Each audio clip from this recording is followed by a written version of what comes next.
Okay, this is Mr. Basic. Well, welcome to the Modulator Bay show with Mr. Basic and AudiosErgeon, and this time around, special guest Haze Anderson is here, and maybe we'll be showing up on more shows as well as he has time to or whatever.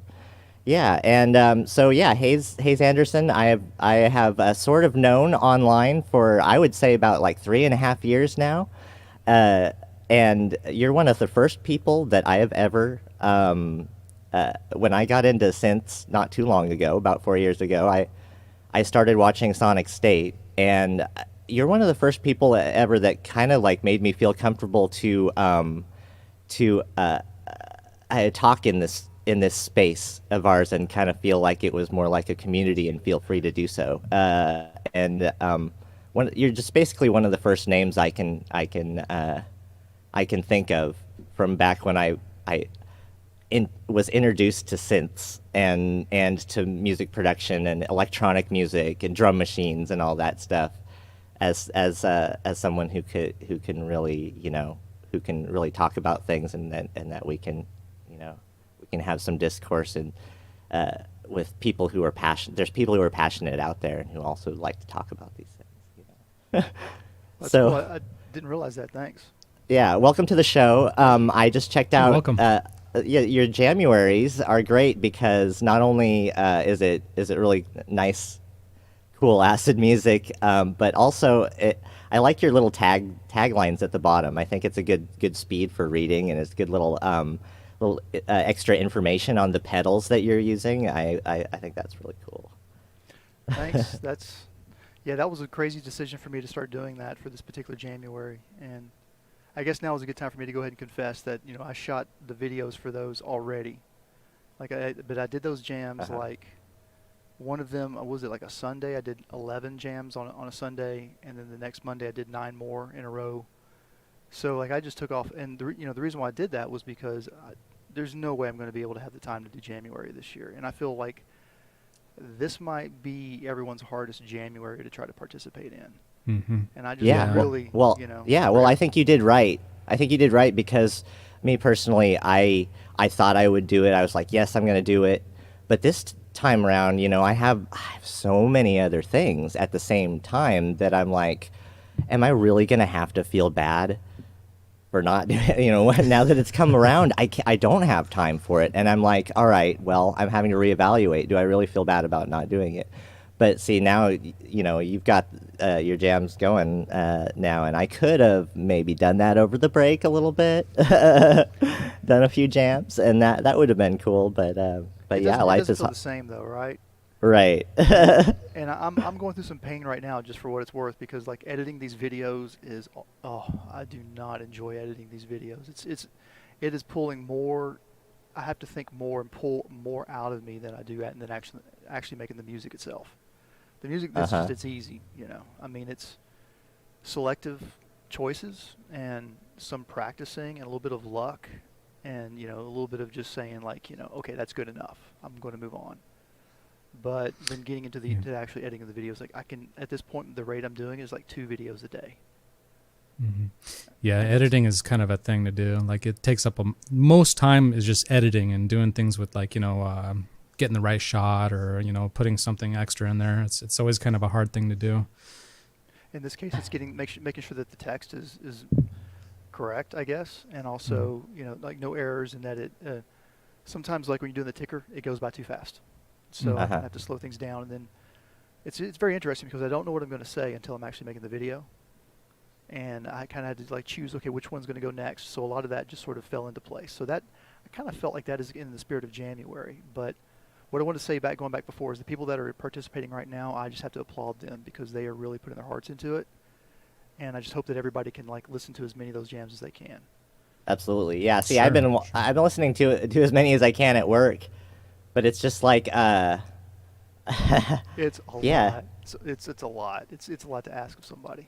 But I think yeah. But I've been really enjoying myself anyway, and seeing some people that I saw last year too, that I haven't seen since necessarily because I've been watching other videos.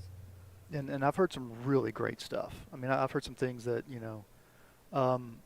I'm usually kind of critical of like the Digitone or the Digitac, but I've heard a few jams where people have used them and like they don't sound characteristic of the things that I normally hear that are kind of like, there's just a few things like, like my TB-03, for example, my Roland TB-03.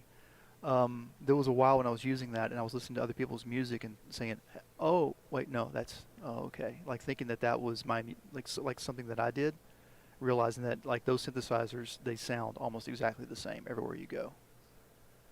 So, it's just something that you kind of have to think about. Like when you hear something like that, and the solution is quick. You don't have to sell it. You just run some effects through it, and suddenly it's great. So, I still use the TB-03 as much as I can because it's kind of like unicorn fairy dust on top of other acid lines. And it can still, if you know the story, I don't mean to talk too much, but if you know the story of like how Roland did their VA, what's it called again? Their VA synthesis? Virtual analog, they kind of picked a model of each of those, and they modeled that particular unit. So, what was it? It's ACB, I think, is what they call it. That's what it is. Thank you. Yeah, it's yeah, analog circuit behavior. That's right. The Roland System 1 right here, Yeah. and it really does the job of getting your sound like an analog. Partially due to the fact that there's enough power behind the machine. There happens to be so much volume in this that can be achieved just normally, and so it's easy to boost enough to get the analog sound. Plus the tone, it has the little tone knob to make it warmer instantly as well, and that sort of thing. That's a synthesizer I've always wanted to check out because I've never gotten to really see the System 1 or the 5. I think it's the 5 is the next one, or is it the 10? Whatever. Well, there isn't one after the System 1 because it's the one that they made with the green lights. So Okay. but it's it's paraphonic, but really it's just a 4-voice. It's one voice over CV or over MIDI. It's mono or 4-voice unison. And why would you have it in mono and not 4-voice unison at any point? But because you don't want like as an epic a sound, maybe, I don't know. Well, yeah, if you're going to run it through external effects, having that unison can actually weaken the signal depending on what you're throwing it into. But that's the thing, actually, that you mention it. That's the thing that made the System 1 perfect for me as a beginner, just starting out. As the first thing I ever got was the fact that it has the onboard effects that go into oblivion, the delay and reverb that you can really turn up as well, that go into sound design territory, Oh, definitely. And on I board. love effects. And yeah, and so since then, things that I've gotten like the Novation Mono Station and the Arturia Mini Brute, I still don't have an effects pedal. See, I haven't gone the pedal route like you have. I still don't have an effects pedal for regular TRS.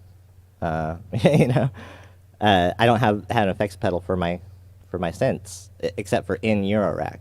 So Okay, so your Eurorack, you actually have like a sound effect bank in there, or I have effects modules. I have 2 clouds modules. okay, And that does delay and reverb, and then I just got the Z-Verb module from Tip Top, and that does like all the classic rack verbs from the 70s, 80s, and 90s. And so I've kind of got things covered, but in Eurorack format. I could just Sure. put cables through, but I don't know how the levels will be. Stuff like Yeah. Oh, I see. Well, just take it all the way down and just crank it up until you don't hear any noise, and you'll be okay, really.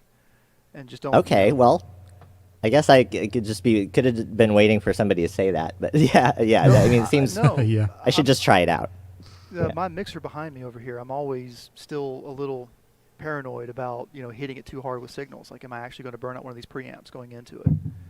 And maybe it is one of the cons of this Behringer mixer, but the preamps, as I'm adjusting them, they do crackle. And I'm not, like, there was a time like a couple years ago when I first got this where I may have been hitting them too hard. I don't know.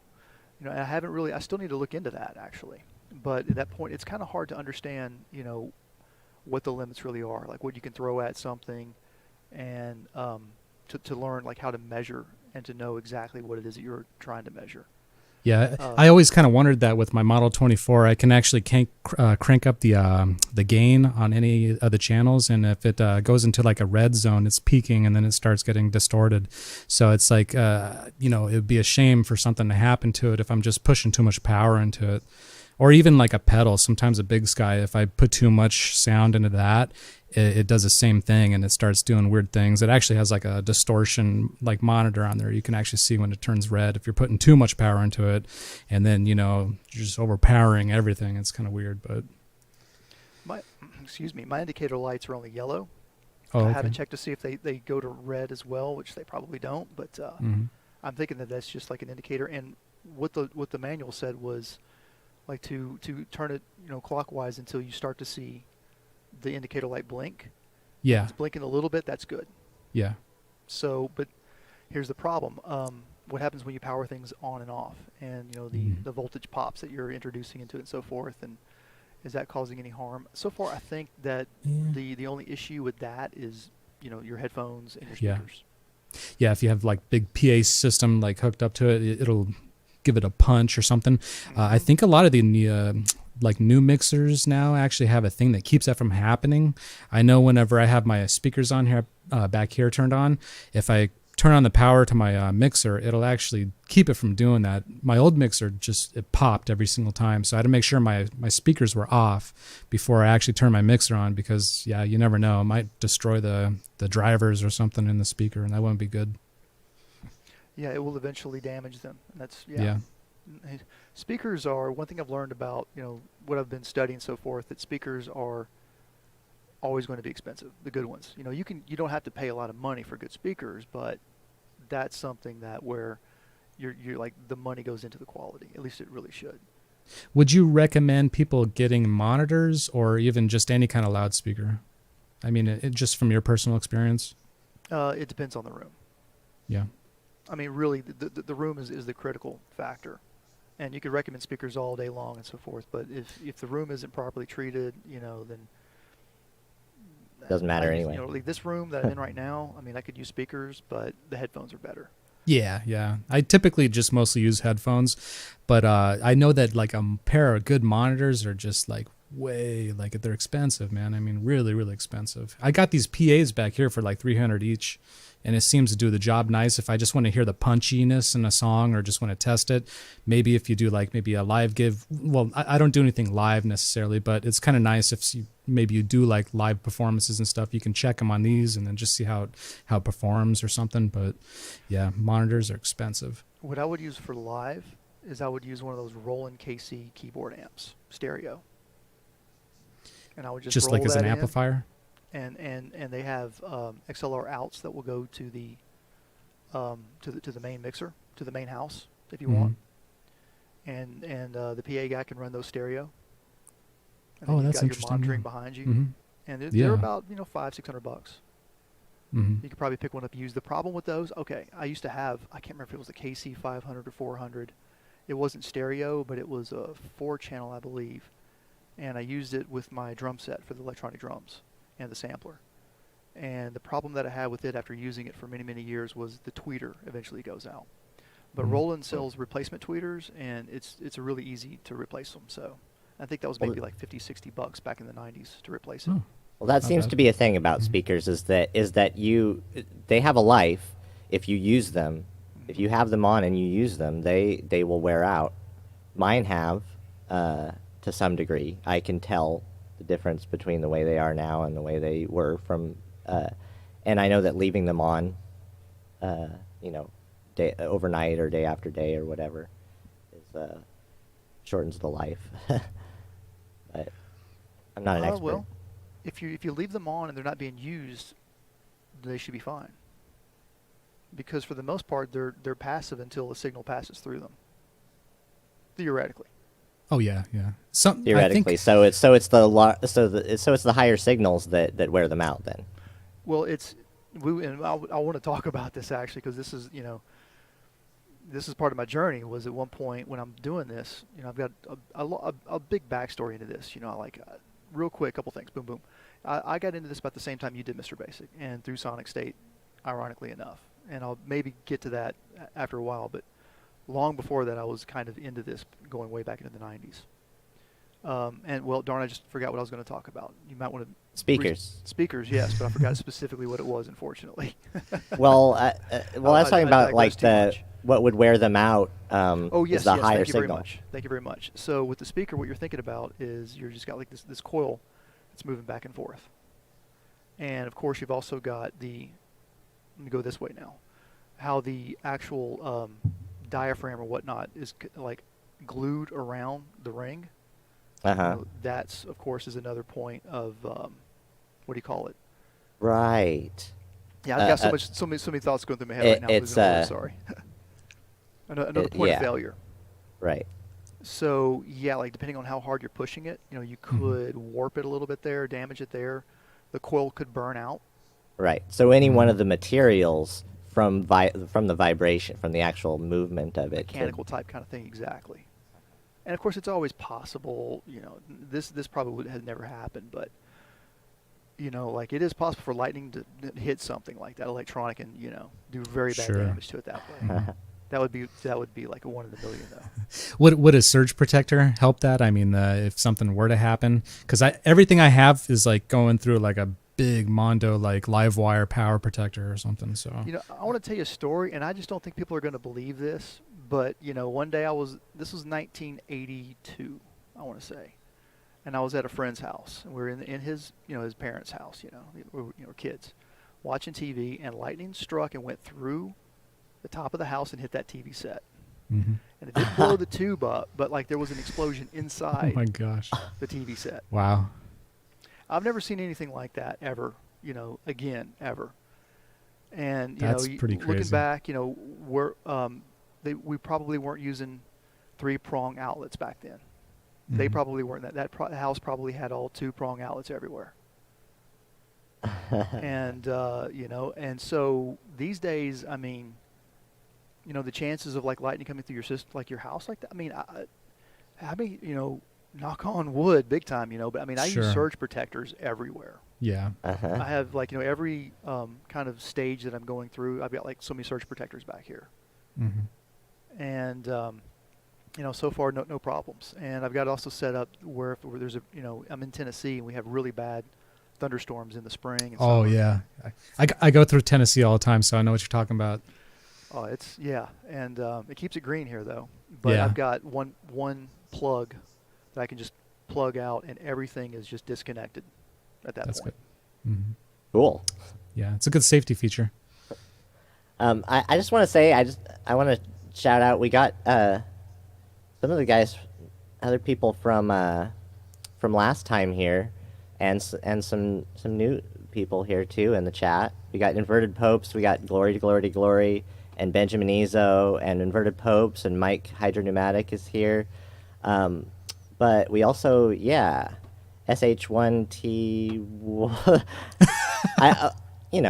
Okay. Is glad to have you here as well. SH101. Yeah.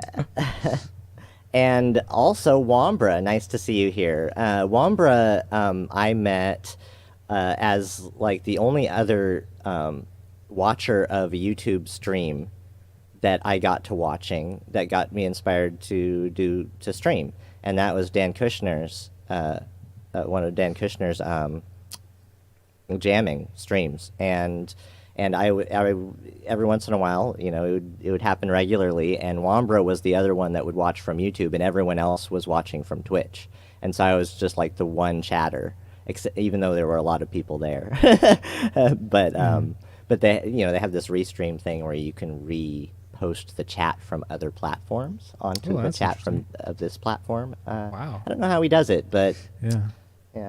But that was cool. Wambra? And so Wambra, I've seen in many other chats and in Twitch where I hang out. I hang out with a lot of other go to watch other people playing on their hardware, just like we do, only on Twitch, and they're streaming it, and they go from person to person, raiding each other is what they call it. Yeah. So that you don't even have to, it's kind of like a YouTube recommending. Only it's the streamer that's playing right now recommends that you watch the next one and just puts everybody. And then everybody just shows up all at once. It's crazy. Yeah, so I see Wambra regularly there on Twitch, and I just happened to see Haze there from a different connection, and came and found out you were streaming on Twitch, and watched one of your streams where you did electronics related stuff, which I haven't delved into yet. Yeah, I need to get more back into that. Go ahead. Sorry. Do you guys see a bigger future in Twitch or something? Because I don't know, YouTube's getting kind of weird. Not only that, like it seems like the ads that you're getting on just every video is like crazy. Well, Twitch has ads too. It has its share of ads. I get around ads. You didn't hear that from me though. Yeah. Yeah, it's just like every video you watch though, it's insane though. I mean, you watch one video for like 3 minutes and they throw like 2-3 ads on there now, or even longer one. It's just completely filled with them. It just seems like they cranked it up a lot. They did. I think YouTube did as well a bit, but well, I don't know how to say that though. It's tricky territory here. It's like it's really not hard to block ads if you know what you're doing. And but the thing is though is that these particular services, they have to keep up with the changes. They have to roll with the punches, so to speak. So you may have a couple days where the ads get through, and that may be but this last time it was like 2 weeks, and I was starting to get a little worried. But have faith. It's like what I tell people is that this is the funny thing about the digital realm, is that you can lock things down, right? But it's like in the act of in the digital realm, because you locked it down, you actually also created a key. It's hard to explain, but it's like I really feel for cyber security, because it's like, oh man, yeah, never-ending job. It's a never-ending job. Sure. And yeah. So that's not what I do. I just do back end development, and let the experts handle the security side of things. Sure. Totally. I don't even want to think about that stuff, but yeah. I'm you just have saying, to. though. You have to some extent. But I mean, what I mean by that is it's if we don't want ads, eventually they're going to have to realize that find another way to monetize, please. Seriously. And I don't want people to not get their worth of what they do. There's a lot of people. I mean, already just the amount of work that I put into my January videos, and that's just like a tiny amount of the effort that people who have monetized channels put into their videos. So yeah, well, and either that or the music industry side, to where you could actually have more streaming platforms and have that be more democratized, that suit people who actually maybe not the traditional pop top 40 music, or whatever. And I think that's what I like about the Twitch model, is why the Twitch model perhaps is working, is because you can just pay that person $5 and to subscribe to them each month, and then when enough of that happens, you get a pretty good revenue stream coming in. Sure. Yeah, it's always a good possibility. But I'm keeping the attitude right now that Twitch is good for certain things and YouTube is good for certain things, and I'm keeping my cards in both for different purposes. Different videos on YouTube, streams and that's a smart thing to do, I think. As long as you have something in each side, like it's a YouTube video and you want to do a Twitch. Plus, this is being broadcasted both to YouTube and Twitch, correct? Yeah. This is. It didn't work cool. Last time. I didn't do it right, but I think I got it on there this time, and it's probably going to say it's a Minecraft video. Yeah. But that's okay, because I switched my Twitch over to a Minecraft channel technically, but it's going to haven't started posting on there yet, but it's going to have me streaming Minecraft with modular ambient sound of my own in the back. So it's going to be modular ambient sound for anyone who wants to just have background music, but then I'll also be playing Minecraft, because I'm into that. That's cool, man. I mean, it's nice to mix both platforms. If you have a source of entertainment like Minecraft, and then you have music on top of it, I think it'll bring in a nice audience. So diversifying in this particular case, I think, is a good idea with a couple different channels like that. Yeah. And I then, saw another person on Twitch doing an electronics video like you've done. Actually, they were putting together the PCB of a Platts module. Okay, or braids. There's a lot of electronic stuff out there I've discovered, and that is what has helped me through this journey. And one thing I do want to say is that I just now realized this. But talking about Minecraft, Minecraft actually played a large part in wanting me to get into electronics again. Uh-huh. Yeah, because I would see like the redstone and the things you could do with that. Of course, when I saw somebody put together a working hard drive. Yeah, it really does encourage That's programming. I haven't wanted to go there yet, but that's just because Yeah. I only want to expend so much mental energy into it yet. But I as I go, because there's so much to learn already. Yeah, I'm just starting out. Oh, out there, like you mean just in general to learn? Oh goodness, yeah. No, in Oh, Minecraft. yeah, with that too. Yeah. To get into the redstone and programming aspect of it. But it does, and it encourages, and it also ends up then encouraging kids to start programming Sure. because it's a really easy way to learn, and with possibly music notes. Yeah, you can make like musical instruments in it too. I know that they did like something on the Magpie server. They actually did like a piano, like a working piano. And so they took the redstone and they made each note on there. And so every key that somebody jumped on, they would like play a note. And then you could do like a song or something. It was too funny. That's good, like the movie Big with Tom Hanks. Yeah. Or like you can push it, like your character can actually push like a button. So like every time you right click, he'll like actually push a button on the piano. It's neat. The only thing it lacks is kind of like the animation, but it's like you can see everything happening, like the redstone lights up and everything, and there's like a window, you can see the insides. It's almost like they built a computer inside of it.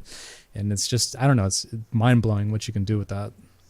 I don't want to delve into this too much, but this Cyberpunk, the new Cyberpunk game, Yeah. a friend of mine is playing it, and he showed me the dev room. At the end of the game, there's a secret dev room where you see like the developers and so forth.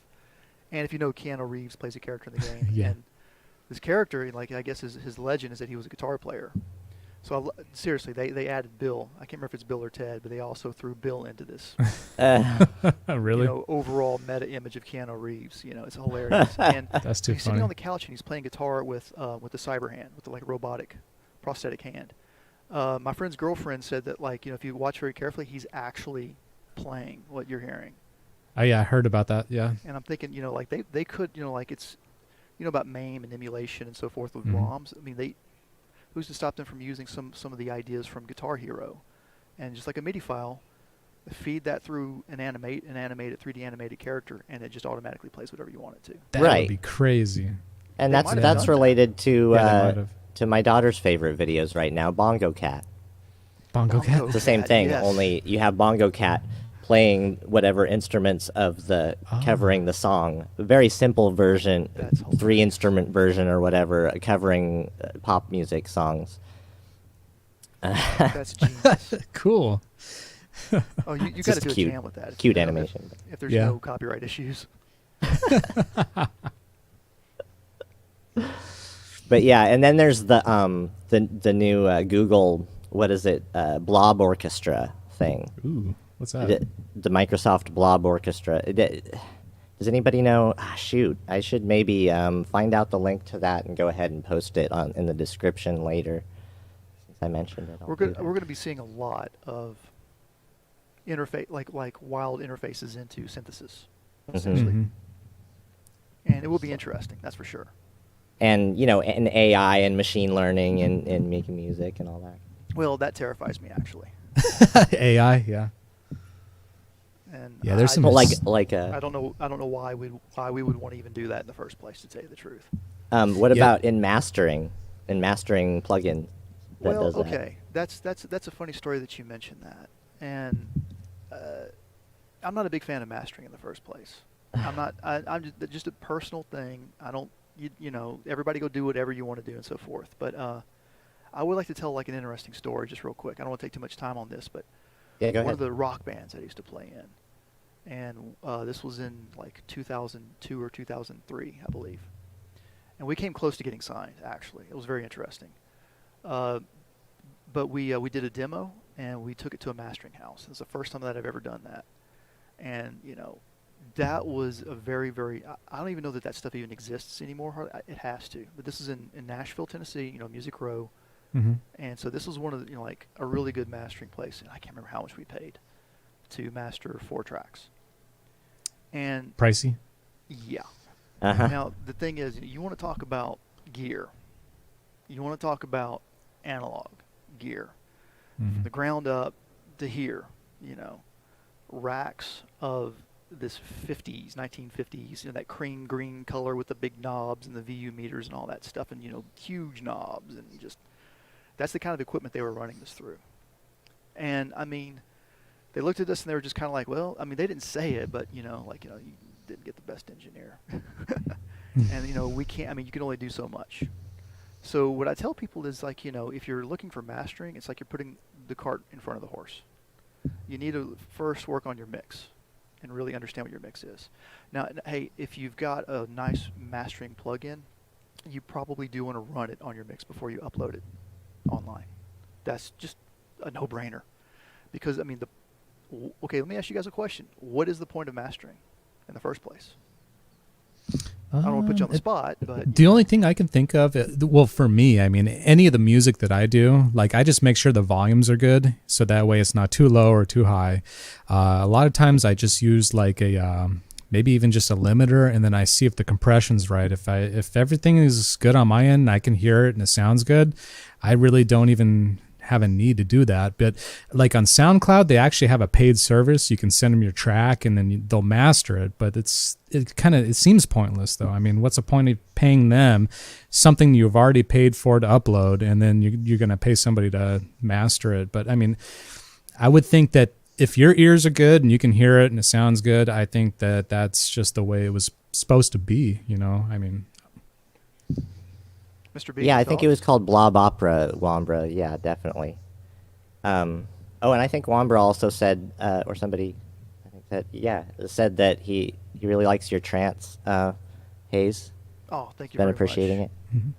I would like to Inky's talk about also trance here. later. Hello. But like mastering, like and don't quote me on this, of course. I'm not trying to be the authoritative answer on this or anything, but it still makes sense to this day. But it really made a lot of sense when you wanted to play your music on the radio. Okay, yeah. And now the radio, I guess, would be Spotify and YouTube, and you just want to, Exactly. See, I don't know how people listen to music anymore. I mean, I know how I listen to music, but I don't know how people listen to music. Well, if you think about it, like most people are just listening with their headphones or on their actual phones. So I suppose they ride the volume, or probably do they not ride the volume? Yeah, 90% is bad headphones where you wouldn't be able to hear the bass necessarily unless you do that. Exactly. Unless you bring all Like frequencies from the instruments up into where any kind of headphone could hear that, but not too much, right? So basically, to answer your question, like I spent the whole last couple days just getting into, thanks to AudiosErgeon actually, but I've been getting into not only Cubase, just researching how to do it all, and I haven't even opened up a project yet. That's just what I do. I spend hours and hours watching everybody else's videos before I actually do a thing. It's horrible, especially with synths. But if it works for you, it works for you. Yeah, but yeah. But anyway, yeah, I'm a researcher, but not so much a doer, and it's harder for me to do. But also not just Cubase, but WaveLab. And WaveLab's been around forever. It was the first thing of spectral analysis sort of thing, audio editing thing to be put on CD back in the day when nothing was put on CD yet. But anyway, apart from the history of it, it's actually still a lot like it was before. But the main thing it has is it has the spectral thing. It has your Luft meters, and then it has all of your other metering. There's a lot of different metering that you can see all at once, sort of thing.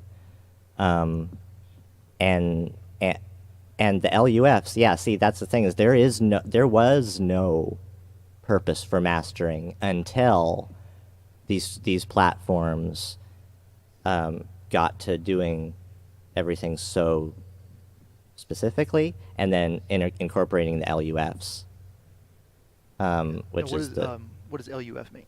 which is basically your loudness over the entire thing, your relative loudness of everything in your thing over the entire track.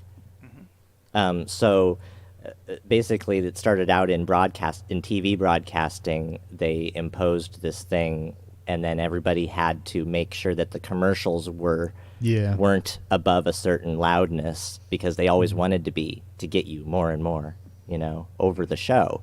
And then so it normalized the commercials to the show, and then broadcasters were able to do that. And so the music platforms like YouTube and Spotify are all doing the same thing, but they each have their own little setting. Like Spotify, it's negative 14 dB LUFs. But LUFs are different than just dB because of that complexity. It's about your relative not ever getting louder than you started out at. Decibels, that much louder than you started decibels out require at. a reference point. So when you say dB, you have to refer to like what kind of a reference signal are we referring to. And the new one now is this LU, or I forgot what it was again. LUF? Like LUFs. Yeah. I'll have to look that up. Loudness something. Yeah, I've heard of it. I know what you're talking about, though. I think what it is, it's basically it's working within the scale of the digital realm, in the sense that, when you hit the ceiling of headroom, there's no more bits, literally. Yeah. So, that is a different way of measuring amplitude, we'll say. Mm-hmm. So I personally haven't added I just came out with a single that I put free on Bandcamp, but I didn't master it. I know, has issues because it's just all my equipment here having been mixed for the performance right then live, and so I know I could get it a lot better, and I don't know if just the regular DAW could do that as a regular DAW and not have to have something like Ozone Elements or Wavelab or something like that. Although Ozone Elements does come with the Korg SQ64 whenever it's coming out, and I've already got my hands on a pre-order on that. But I mean, as long as you're just recording it and your levels are good, I don't know. To me, it just doesn't matter as much. Not only that, I mean, if you're doing something just as for fun, or if you're just doing something that you just want to upload and people to share and stuff, I don't know if it's really necessary to have mastering on that. But some people, I don't know, maybe they can hear something specific that most people can't. I don't know. Well, I just turned it up, Yeah, I just cranked it up. Yeah, I mean, that's pretty much all it is. Like I said, if I'm doing a song, I'll just make sure that I'm not peaking too hard on my meter, but I'll limit that to a specific point. So I don't want something just blasting me in one ear or something like that, just super loud. So I'll cut the limiter at a certain point, and then if I need to gain it, I can gain it, and then some of the volumes will go up a little bit higher, the lower ones, or just even mixing in everything too. Just make sure that if your drums are a little too low, you could put them up a little more, or your leads or your bass or whatever. Just mix them in nice. I mean, that's just what I do. that is a great microphone, by the way. This one? Yeah. Yeah, it's pretty cool. It's a nice one. I also got an NT1. It's a condenser microphone. But this one is a dynamic. It's a RE320. It's served me pretty well so far. I do mostly podcasting with this one. So far, I haven't really messed around with the NT1 so much, but this thing is just a joy to use. I mean, it sounds nice. Actually, to be honest, I'm running FL Studios as my DAW right now, and I'm running all this through FL Studios and then out to you guys. So I finally actually am working within my DAW in order to process all my sound, and I mean, I can just go right into some reverb here, or add some delay, or anything like that without having to use any kind of hardware, such as a Big Sky reverb pedal or something else going out into something and then come back in the mixer. I can just do it all in my studio now, which took me forever to figure out. I want a Big Sky. So, I haven't got there yet. Really, I mean, that's amazing that you did all of that, actually. Yeah, it's a headache, to be honest. You have to figure out what's happening, as where your audio is going, where you're sending it, and then you also have to have a monitor feed too. So, for instance, right now I'm monitoring the PC audio, which is coming in through 19 and 20, and then all my feed going out to you guys is going to 1 and 2, and then 1 and 2 is getting subbed out to you guys. But if you're in the like a DAW and you're monitoring your DAW, you want to make sure that you're not getting that feedback. So you have to mute the channels within your DAW, otherwise you're going to get double and triple and all that stuff, and it's really annoying. That's the first thing that tripped me up when working in Ableton. It was my first DAW that I was working at. Like just the monitoring and not monitoring thing, and I had a good amount of latency too going on. And they should make it just a little bit different to where, like, okay, let's say you don't want to monitor something, you just want to have the sound going through, and then just record that. Like, for instance, if I just wanted to record our conversation, I couldn't do that because my monitor channel in FL Studios is being muted, so I won't get any audio coming back from you guys. I could record my stuff, but so, like, it'd be nice if I can record something while it's being muted. If that makes any sense, I don't know. No, it Yeah. does make. Have you? Well, I never mind. You don't use Mac. You use PC, I believe. Yeah. There's something called Soundflower for Mac. And I'm sure Oh. PC has something, but you can theoretically, once again, like reroute different audio signals within the PC. I think there's one called Voice Meter Banana. That's another one too, right? That's a great name. Yeah, there's one that it's supposed to do the same thing you're talking about. So if I want to route something, I could potentially do it. I tried it one time and I couldn't quite figure out that program, but it was kind of out of my league. But either they make them too simple or too complicated, and I like something in the middle where I can actually understand what's happening. Like, for instance, if you're just going out through Skype or something like that, you're trying to set up a conversation with someone, you want to do a live stream or something, they make it way more difficult than it has to be. But then again, you do have to think about what you're doing, because like you might send feed out to someone and then it comes back and then your audio is not sounding proper. But all these things, once you get the hang of it and you understand what's happening, it's really cool to figure it out, though. I mean, you kind of feel like you accomplish a new thing that you can use further, in your own musical realm, and it's really cool, I guess. Mm-hmm. Hey, word up, Mike, Marshall. Marshall's here. Hey, everybody. Marshall Arnold in the house. So I saw your jam, Haze. You were doing something with a pocket operator. It's like a little PO operator thing, and it was like a drum. You're doing something with drums on there, but that thing sounds so big. It's amazing. Just that little tiny device. Hang on. Sure. This little guy. Yeah, man, the sound that thing makes it's incredible. It really is.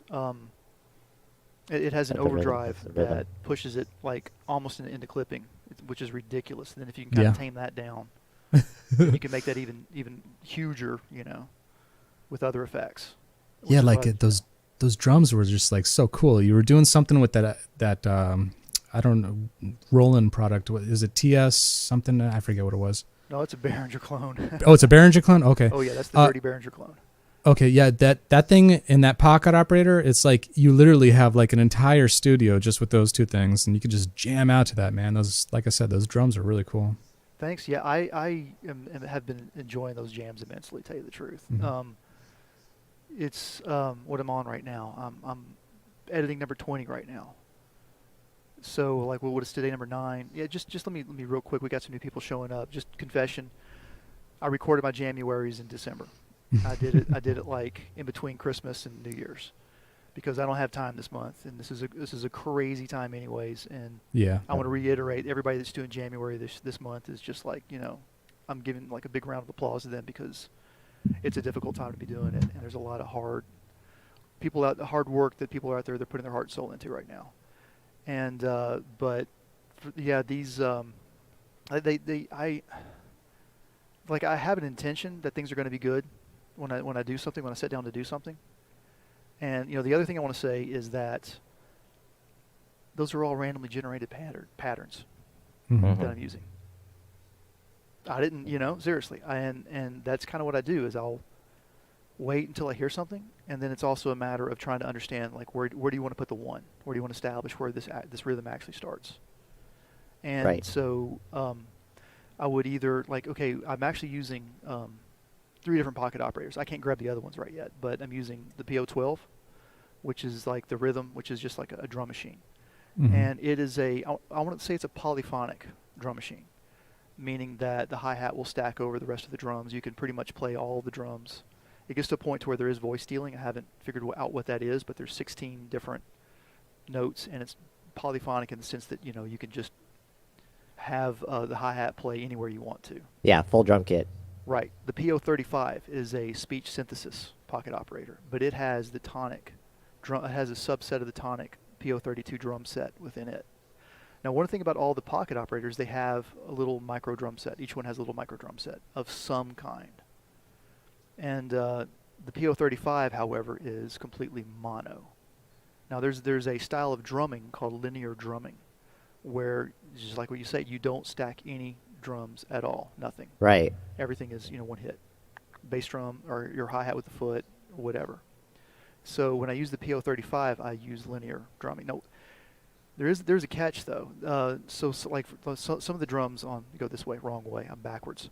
Some of the drums, like pretend this is the PO35. You'll have a bass drum, a snare, but then you've got these 2 weird hi-hats and a weird clap down here, where as you morph through it, it will change from the clap to a clap with a bass drum, or it'll change from a hi-hat to a hi-hat with a bass drum. You see that? So it's you can stack a bass drum or snare or clap that way, but that's very cumbersome. Yeah. But it lends itself to interesting things though. Like as a drummer, like those are limitations that, you know, okay, I can't do this, but I can do this, and the beats, you know, they come out in very, very interesting ways. I got to give a quick plug. Yeah. This is Ryan Bloom. He wrote this live drum and bass book, and this is where I got some of my drum and bass patterns from.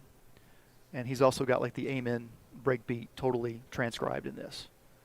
And so, like, you know, I've memorized that, you know, played it behind the drum set. It's a really, really cool beat to learn because it's so deceptively simple. Well, right. I mean, to me, yeah, but I see the Amen break. See, that's the thing, is like it has a name now. But when I was a kid and I was learning on the drums, it was just like what everyone does to start out learning the drums, right? Exactly. You're absolutely correct. And so, yeah, it really is. So to me, it's like everybody kind of saying it came from the sample of that one band is a little bit of an oversimplification. Yeah. Well, yeah. Of an origin story, this great origin story. It's like, it's kind of like what you do. You know. It really is. I mean, that and it is just. I mean, you're right. And I mean, we were already doing that kind of stuff before that sample came along. Is what? Yeah. I mean, that is just like a typical thing. But it's cool. Well, okay. So you could play drums. You know, you studied. Well, I started out in school. I was a drummer, and I played drums in the jazz band and everything in high school. But my heart was kind of went out of it for various reasons, into melodic percussion, and I got to be really involved in the mallet percussion sort of pit and auxiliary pit. And when we did halftime shows, I was there doing the marimba and xylophone and all those other things instead on the sidelines instead of marching. And I preferred that too. That was more fun. I hated marching. I was in the marching band. That's where.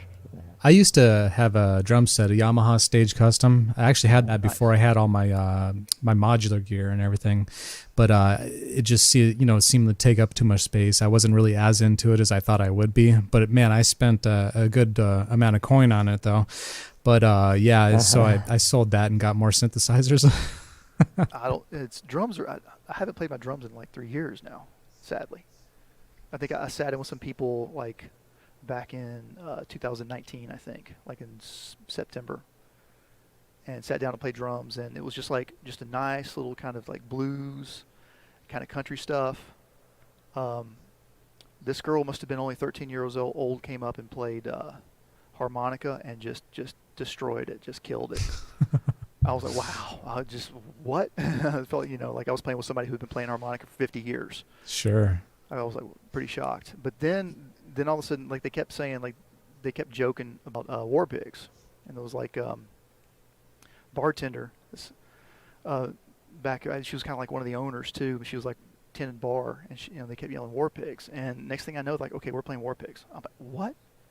And she's saying War Pigs, so I had to like play War Pigs. Did you know how to play it? No, I've never played that before. And we did okay until I forgot, what happens after the first turnaround. It goes back into just a hi-hat and Ozzy singing his like, down, that part. And I look at the bass player and I'm like, where do we go from here? And he just went back to the beginning, and I went all the way back to the beginning of the song to the down, and it was a train wreck. But we pulled it back together. I mean, it was a train wreck, but we got it back on the rails and finished it. And nobody cared. I mean, it was a little, but everybody actually kind of like appreciated it, or at least they. Well, that's cool. They made us think they did. Yeah, no, I remember seeing a video of yours, Haze, couple of years ago. I don't know when it was, but it still stands out. I still think about it every once in a while, of you in your in a storage unit, with the drum set in a storage unit, and you get out there playing it. Yes, that was before I got into the synthesizers. The second time. Well, that's what I noticed. I was like, wow, this guy can really play. Like, you're really serious about drums and rhythm. You really think about rhythm and can really do some things, even hand-eye coordination wise. It's pretty cool. I played in New York. I played in L.A. I played in Washington, just outside of Washington D.C. and Alexandria, all over Atlanta, Pittsburgh, of course in Nashville. I actually got to play at the Bluebird Cafe, and like drummers don't really play that place. And they're like, was he going to play loud? Like, no, they're very soft, I promise. Okay, don't hurt our ears. And but yeah, I mean, I prefer like I started out as like a punk rock drummer in the late 80s. Like I said before, I was in the marching band. I played saxophone, and my senior year, I decided that I'd had enough of the marching band, so I quit and I bought a drum set. Worked at Taco Bell and saved up my money, and I was terrible. I was terrible for like many, many years, and maybe about like 5 or 6 years in. But at that point, people just let you play with them anyways, because you discover that drummers are kind of hard to find. So a lot of times, it's like it's crazy. It's like the drummers are like really just wow, that I'll never be that good, or they're just like, I can't believe you're playing with that drummer. They're so bad. Like, let me help you, and I feel bad saying that, of course, but it's like, if you're going to be a drummer, I mean, that's like, you cannot have an unsteady rhythm as a drummer. Yeah, totally. And, that's what made me hate the drums. It's not drums, it's drummers. It's everyone else ruining all that music by having the cymbal going over top of the band the whole time. I was guilty a lot of that because I didn't know any better. And I'm glad you brought that up, because when I was in LA, I had I had a drum mentor. He was my image coach, actually. And this guy, Michael Brasic, and he's just like, wow, what a guy from Michigan. One of the toughest as nails, like, scary guys, And he taught me a lot about drums. I mean, he's the one who told me, he's like, it's like yelling, of course, I'm not going to do that, but like, I'm the drummer. I sit on the throne. Well, don't forget the keyboard player has a throne too, actually. But no, he really taught me a lot of things. And if you know who Josh Freese is, that's Trent Reznor's drummer for the most part. He does most of the studio sessions. And Mike had a lesson with Josh or something, and Josh, I believe, or this was through the grapevine kind of thing, and taught us to. I'm left-handed. You have to forgive me, but so with your snare, just hammer it. And the bass drum, hammer it, within reason, of course. But the cymbals, try to play as light as you can.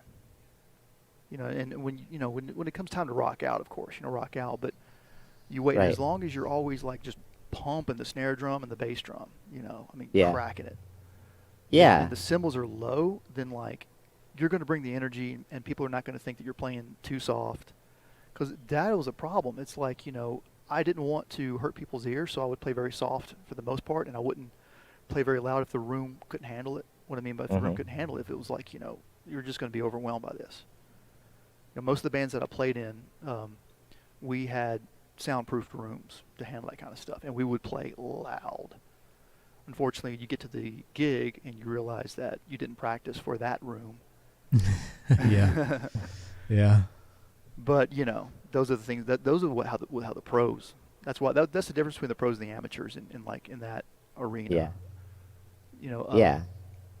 Well, gotta yeah, tell you- and I think there's a point in just basic drumming though too. Like, there's just a lot of really bad drummers out there who don't get that you pay attention to back to the sound in the first place and go like, all right, space is good. You use what you're doing, and space is good.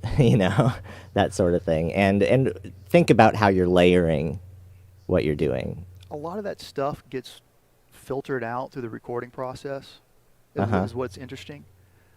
Drummers, like if a drummer is really wild like that and it's not called for, they'll either get replaced or they'll have Yeah. a talking to. Or what's better is they'll have a realization in the studio that less truly is more. Uh-huh. That like that. Yeah, I want to do these fills, but I'm going to make a mistake, and that's the big thing. Like when you do a fill, the most important part is to come back in and to stay on time. And what I discovered is like you do a fill, and if you're counting 1, 2, 3, 4, and you're back now in the chorus of the verse or whatever, 1, 2, it's that 2 right there, where it's the hardest thing in the world to do a fill and then get that 2. You can do the 1, but you can't do the 2. The 1, it's like because you're always used to stop. Because you're focused on it. Yeah. Well, it's because you're resting now. You're like, okay, stop. It's like a breather, but no, that 2's got to come up. So that 2 you actually have to kind of rush it to make sure it's as a drummer, and then not. Uh-huh. You have to and not go- anticipate. but yet not change the tempo. Yeah. I miss it and I don't miss it at the same time. Yeah. It's best to just practice, and then when you play a live gig, you don't, you just have fun. You don't think about it. Sure. That's all I ever did. I just practiced on my drums. I never actually played live or anything like that. No, so I never had the experience of being with other people and seeing how like you mellow with everybody else on stage or anything like that. So it must be pretty cool to be doing that and having fun and being with people and making music. So When you get to the end of the night and it's you didn't make too many mistakes, it Mhm. feels really good because you were the one that kept the tempo that whole time. yeah. You guys watch Rick Beato? Yeah, a No, little bit. I don't think so. Oh yeah, you got to check him out. I've got the Rick Beato book, by the way. And one of my ideas for January this time around might have been like to actually try to do things through the Rick Beato book to study theory. I might do that next year. But he talks about the grid. One of the problems with modern music and why people are getting a little ear fatigued by it, I suppose. Maybe Yeah. not. Yeah. Mhm. Is the grid. The grid. And everything slaving to that same tempo constantly. And Oh Right. yeah, totally. One of my favorite videos of his is where he points out the fact that a tempo back in the day, when you're playing in a band, and even the big hits on records and stuff, are not going to stay that same tempo throughout the whole song. They just don't. And I'm thinking about doing that, subtly changing my tempos as I switch from one to the next, just a little bit, just drifting it a little bit. Like mid song. Yeah, like just I've actually on my pyramid here, I've got a master BPM, and I can just, I can even have it so that the sequences are already programmed that go from one sequence to the next if I've put the forethought into doing that. That gets into Mhm. DAW territory at that point. Oh yeah. I mean, it does. When you have something, the pyramid is a DAW in a box, with the exception of it doesn't capture audio, so it doesn't do any sampling. But I like single function type kind of boxes. That's just kind of how I roll. A lot of people want one solution fits all, and I can understand Uh-huh. why, because they don't have all of this. But Yeah. it took me 3 years to collect all this. So do you use like any software DAWs, or are you mostly just doing hardware? I'm doing all hardware. It's all hardware. Okay. Yeah, I did DAWs in 93, 94, 95. Okay. And then after that, I just played drums. So, of course, when I go in a studio, just whatever they use, I didn't really care. A lot of the stuff that I did after, like, going into the 21st century was, using Pro Tools. And, I mean, man, so the key there is that what a lot of people don't know is it's like, as a drummer, you don't have a lot of time anymore to have a perfect take. You've got to do all this practice beforehand. Like Neil Peart. Neil Peart would never go into the studio. I mean, he did like one take. If he did 2 takes, it was like, maybe a safety take, or maybe they're like, yeah, we want to, sound a little different or something. But he had that stuff memorized. And Well, boom, when time is money too. Yeah, exactly. totally. Okay, for Rush, not so much when they were doing that. For any of those big bands like that, they've got all the time in the world at some point. They get elevated to their power level and so forth to where they can actually take 2 months to record an album. But like us in the studio time, no, time is way, $100 an hour. This is why everything is moved to home studios, for what it's worth. Sure, totally. So, but where I'm getting at, sorry for being so long-winded, is that as a drummer, when you go in, you do a take. Every song, like there's one bass drum note you missed. Your foot slipped or something. I don't know, And so they're, you're like, oh, we'll just fix it. We'll just edit it. Just edit it, yeah. And yeah, I was like, okay, yeah, let's do it. And but for me, it was always like, okay, if I can just get one perfect song, and I've never done it. No, I did it once when I first started playing drums. I don't have this recording anymore. It was like 1992 or 1991, and it's crazy because like I had only been playing drums for 6 years, but it was just a really simple, and I played like Larry Mullen Jr.'s in a way. Larry Mullen Jr.'s meets Neil Peart, just real simple Larry Mullen Jr.'s, but it progressively built up in fills and the backbeat like Neil Peart might do. And like people said it sounded like a drum machine. And I was like, I don't know how I did that. I don't know how I did that. It was like I got called by my bass player in the middle of the night. I went over there. It was like 1 o'clock in the morning. And we just sat down. He had this awesome guitar player in there with me. He said, listen, we just do this great song. And it's just like we just threw it down. And I've never been able to play like a perfect drum take like that ever again the rest of my life. It's so funny. I find that hilarious. Yeah. Yeah, I think about that sometimes. Is just how like to drummers, it's always kind of been about, if you really get serious, it's about being more precise, right? So now things are a little bit different. Electronic music, it's like, well, we're trying to do the opposite. But I actually really still appreciate my quantizing more than the ability to not quantize when I'm doing that. I don't know. On the circuit with an update at a certain point, they made it so you can do non-quantized recording. But I have to admit, I keep doing drums into fully quantized. Yeah, same here. I think it sounds great. As long as but I like a lot of swing, and so I always dial up the swing to around 60, 58, sometimes even 62. Oh no. That's just me. I'm a little funky swing sort of. Yeah, when I'm oh, I'm sorry. Go sorry. ahead. No, you go ahead. Sorry. Yeah, whenever I'm doing a song or something like that, like I always like to have everything in timing. I mean, just for me, it sounds better, I guess. If there's like something just kind of like slightly out of timing, it kind of throws everything off. So that's what's kind of nice about having all that ability to edit that and retake it or just program it in a sense to where like everything does sound good in that territory. But as for like extra things like leads and bass and stuff, it's not necessary that you always have to be on timing.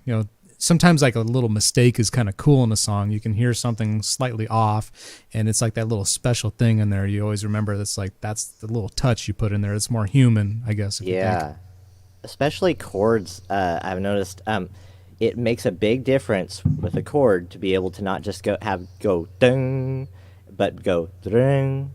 Yeah. Yeah. Good point. Yeah. Things like that, quantization is probably going to screw it up.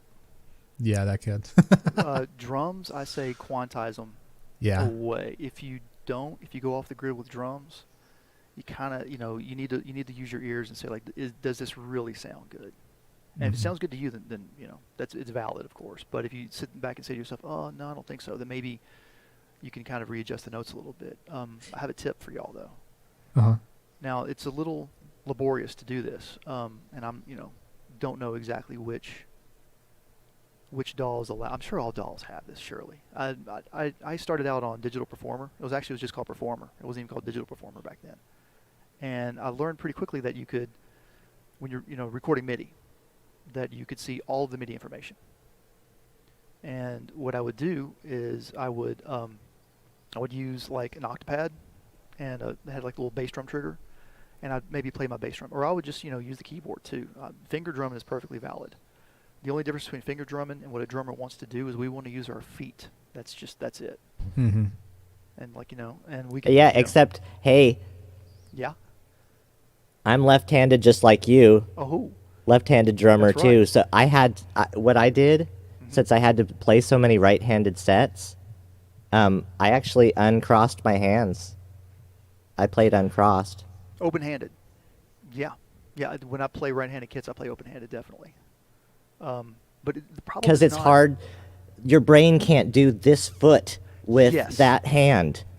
People Yeah. Yes. might It's not understand. Yeah, It's not really about being right-handed or left-handed. It's about being right-footed or left-footed. Mm-hmm. it's about That's where it switching really counts. your brain to the other side of the brain. It's like driving a car, like you're driving a stick shift. And imagine if you were like driving a mirrored car with a stick shift and all the pedals are all like inversed over here. How hard would that be to do? It is a bit like the backwards bike if you've seen that on YouTube, which is a great video. You know what I'm talking about? Surely it's old by now. It's a bike that when you turn it this way, you go the opposite direction. Oh, okay, yeah, yeah. So the idea is that like a child who Yeah. can learn how to ride a regular bike, and then they can learn how to ride this bike fairly easily. But an adult, we're going to crash and burn. Sure. It's going to take us a couple years to learn how to ride this bike, because if you know how to ride a bike already, because your brain has already grooved in literally the balance situation. So you're shifting your balance this way, and you've got to learn how to shift your balance. Like oh no, and so yeah, adults can't do it. It's just the guy that started it. It took him 2 years to learn how to do it. Yeah. There's a video. Check it out. It's really good. But oh darn, I was going to forget what I was going to say. But oh yeah, Synapses are fun. Okay. Yes. So here's a trick for you. So if you want to do off the grid drumming, the way to do it, I mean, this works. Trust me on this one. And it's kind of cool because you get back into indie rock kind of feel. If you want to get like indie rock and that old kind of Garage rock type kind of feel, garage rock exactly, is you get the drums going, and now you have your bass part. And what you do is in your DAW. It's a little laborious, but it's worth it. And especially if you're going to use just a small loop, like an 8-bar pattern, you just do one 8-bar pattern, you're done. You make sure that all the bass drum notes line up at the same start time, MIDI start time, as the bass guitar. Anywhere where they line up, make sure that they're all on top of each other perfectly in synchronization. Hmm. And that's called the pocket. So if you have a pocket, the rest of the rhythm can just do a lot of crazy stuff. Mm-hmm. And you get away with it. It sounds good. Yeah, I think I know what you you're got to experiment. Uh-huh. But the key is to lock the bass guitar with the bass drum and the snare drum. And because if they're not, then that's where it's just sloppy. Sure. Yeah. Along So those there's lines, those what's been making my Novation circuit songs all this time sound really kind of like flat and thin and amateurish, or not quite good and full or anything, is the fact that I couldn't put a bass part on there. Just chords and a lead. And without a bass part, I mean, now that I've got the 101, I've got the mono station and the 101, I've got enough voices, and I'm putting a bass part into my songs. It's just like, what? It's like, I that's never why thought I about was that. like, it's so much more professional for one, and enjoyable. Wow, it adds something that I don't know what it adds, and I've never really I've thought about it, of course, before, but I haven't really thought about like, okay, what would it be like if we just don't use bass for a while? And that's interesting you said that, because I never really figured that out. And your music, though, I love your circuit music, by the way, because what it reminds me of like early 90s like Sega golf games. And just that lounge kind of music, Uh-huh. but it's using like new sounds, or like Yeah. newer sounds. Yeah, and I'm very psychologically Nintendo inspired. I'm sure that way. That's So, kind of I like mean- making not loops for the sake of loops, but but just having grown up with all the admiration of how do you make something go on, a piece of music that technically is a loop, how do you make it palpable for 3 hours, 4 Yeah. hours, 5 hours at a time, and the kid's still like, yeah, I love this. Sure. So that's music. That's how you are good at music to me. In a way, it's like that's how it's like that's good to me. If I can create something that I can listen to for 5 hours, like Yeah, and not maybe- get tired of, right? yeah, and that's why I think that generative music and like reaching outside of yourself for not maybe like you came up with it so much or playing it, but that you're looking to randomness and generative things are actually a good thing. And it's definitely not shameful at all, you know, to go that route. It's nice. It's nice to have something that morphs and it actually has like its own personality instead of just like this robotic kind of repetition. Like I know sometimes I'll get like ear fatigue if I'm listening to one of my songs way too long. Like I'll be working on something for like 3 hours and it's like, oh my God, I don't like this song anymore. And before I'm even done, I just want to scrap the whole thing. And it's like, well, and then sometimes I play it for people and they're like, wow, that's actually a pretty cool song. It's like, well, yeah, but I'm tired of it, man. It's like, for me, it's like I heard it forever and ever, and I can't get it out of my head now. It's like it's just burned into my brain. Well, that's one of the reasons why I kind of broke away from the DAW. And quick aside, if I was a professional mixing engineer, I would be using a DAW.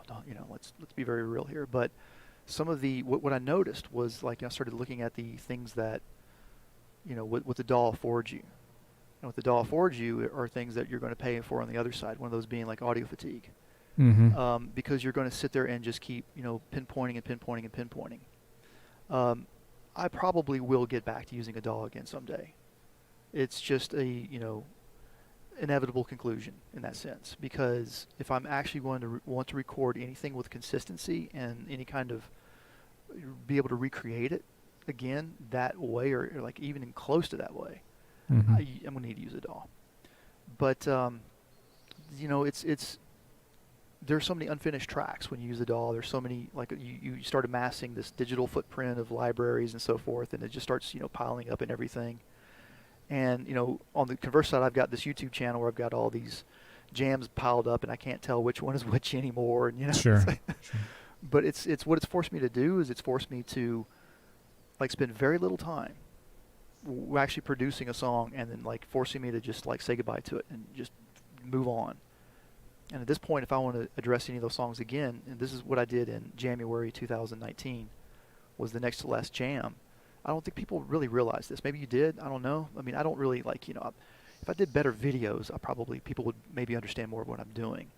But I went back through most of the jams that I did that January, and I took samples of like every one.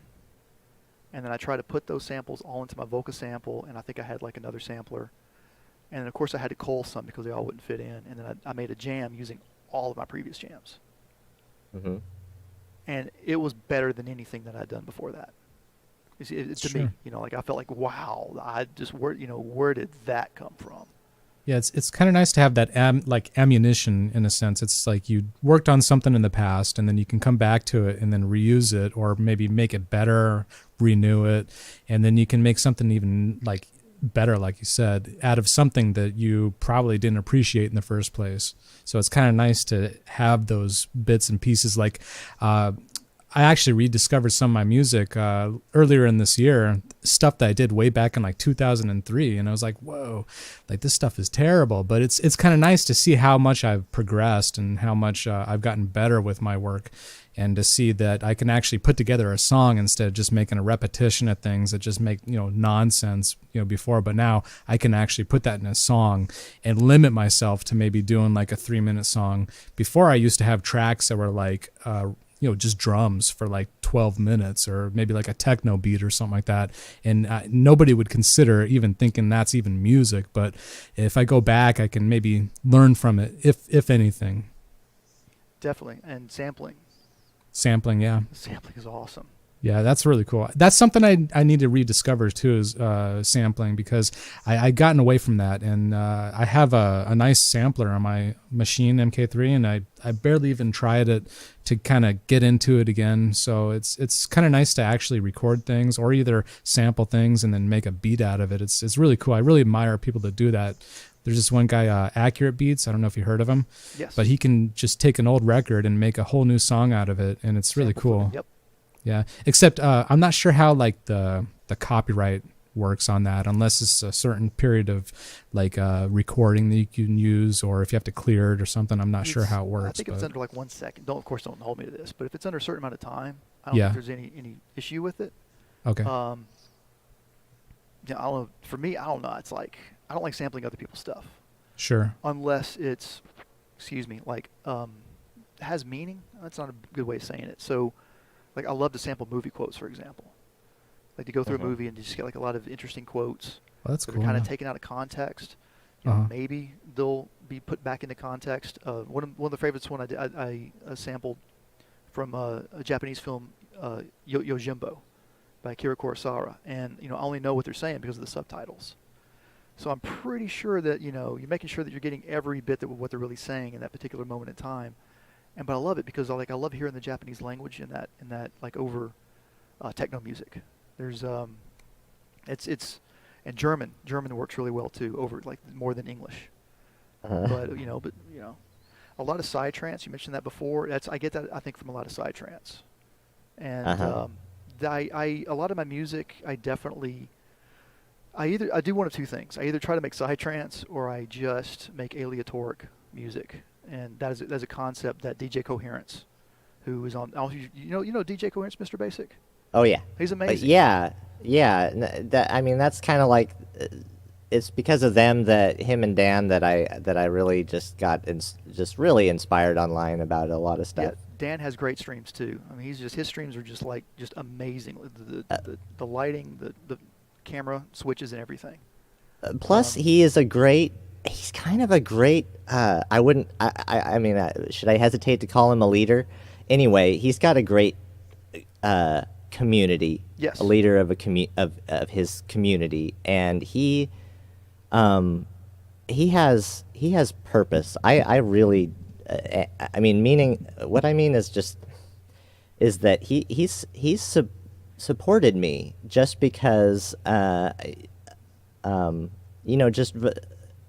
he's just always very supportive, and he's always reaching out to people and supporting people that he doesn't know yet, and things like that. And he's just a very friendly guy who is just outreaching to spread all the best things that we like to spread through our jamming, and spread jamming as a thing online as well. He's like trying really hard and actually succeeding at getting a lot of people out there, and they're doing Synthfest on Twitch, and it's restreaming on YouTube on the Gearsplaining channel, I think. Every month now, they're doing Synthfest, and my thing that I'm really feeling is that I want to start being a part of that. But that means long form 2-hour things like you're starting to try to do as well.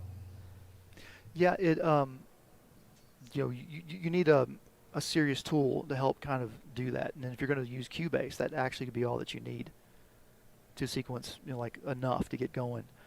What I'll do is I'll get just like a lot of random patterns or just some patterns that I made myself. And of course, you can't generate random drum patterns. And so luckily I know how to play drums, and I can just generate whatever drum patterns I want. And then I'll just try to swap them in and out and just see what happens.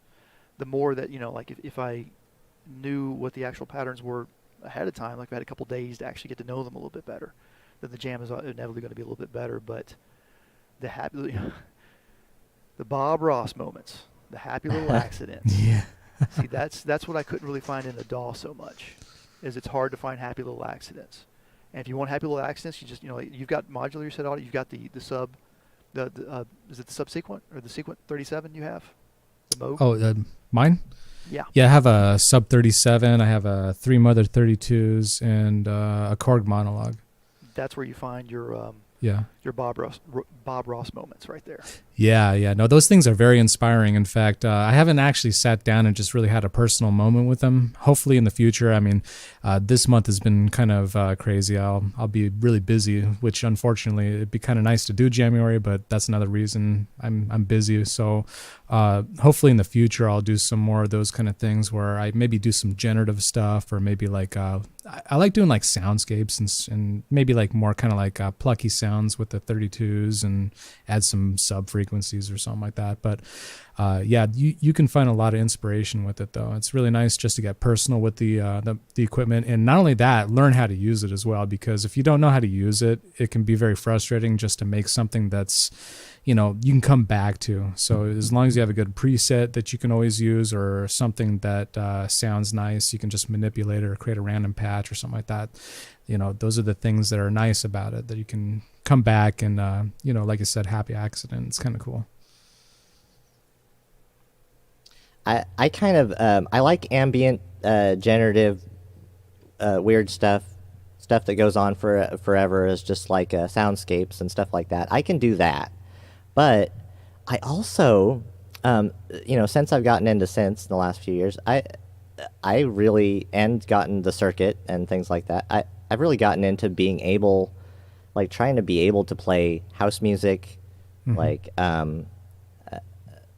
you know, other slower beats, down-tempo beats, maybe down-tempo house, you know, all sorts of different kinds of electronic music. And so I was thinking maybe just filling up a device like the circuit and having it all full up, which I just have done, would be a good idea for like a 2-hour at least thing. And I think it could go on for maybe that long. And see, I'm thinking the same thing with the 101.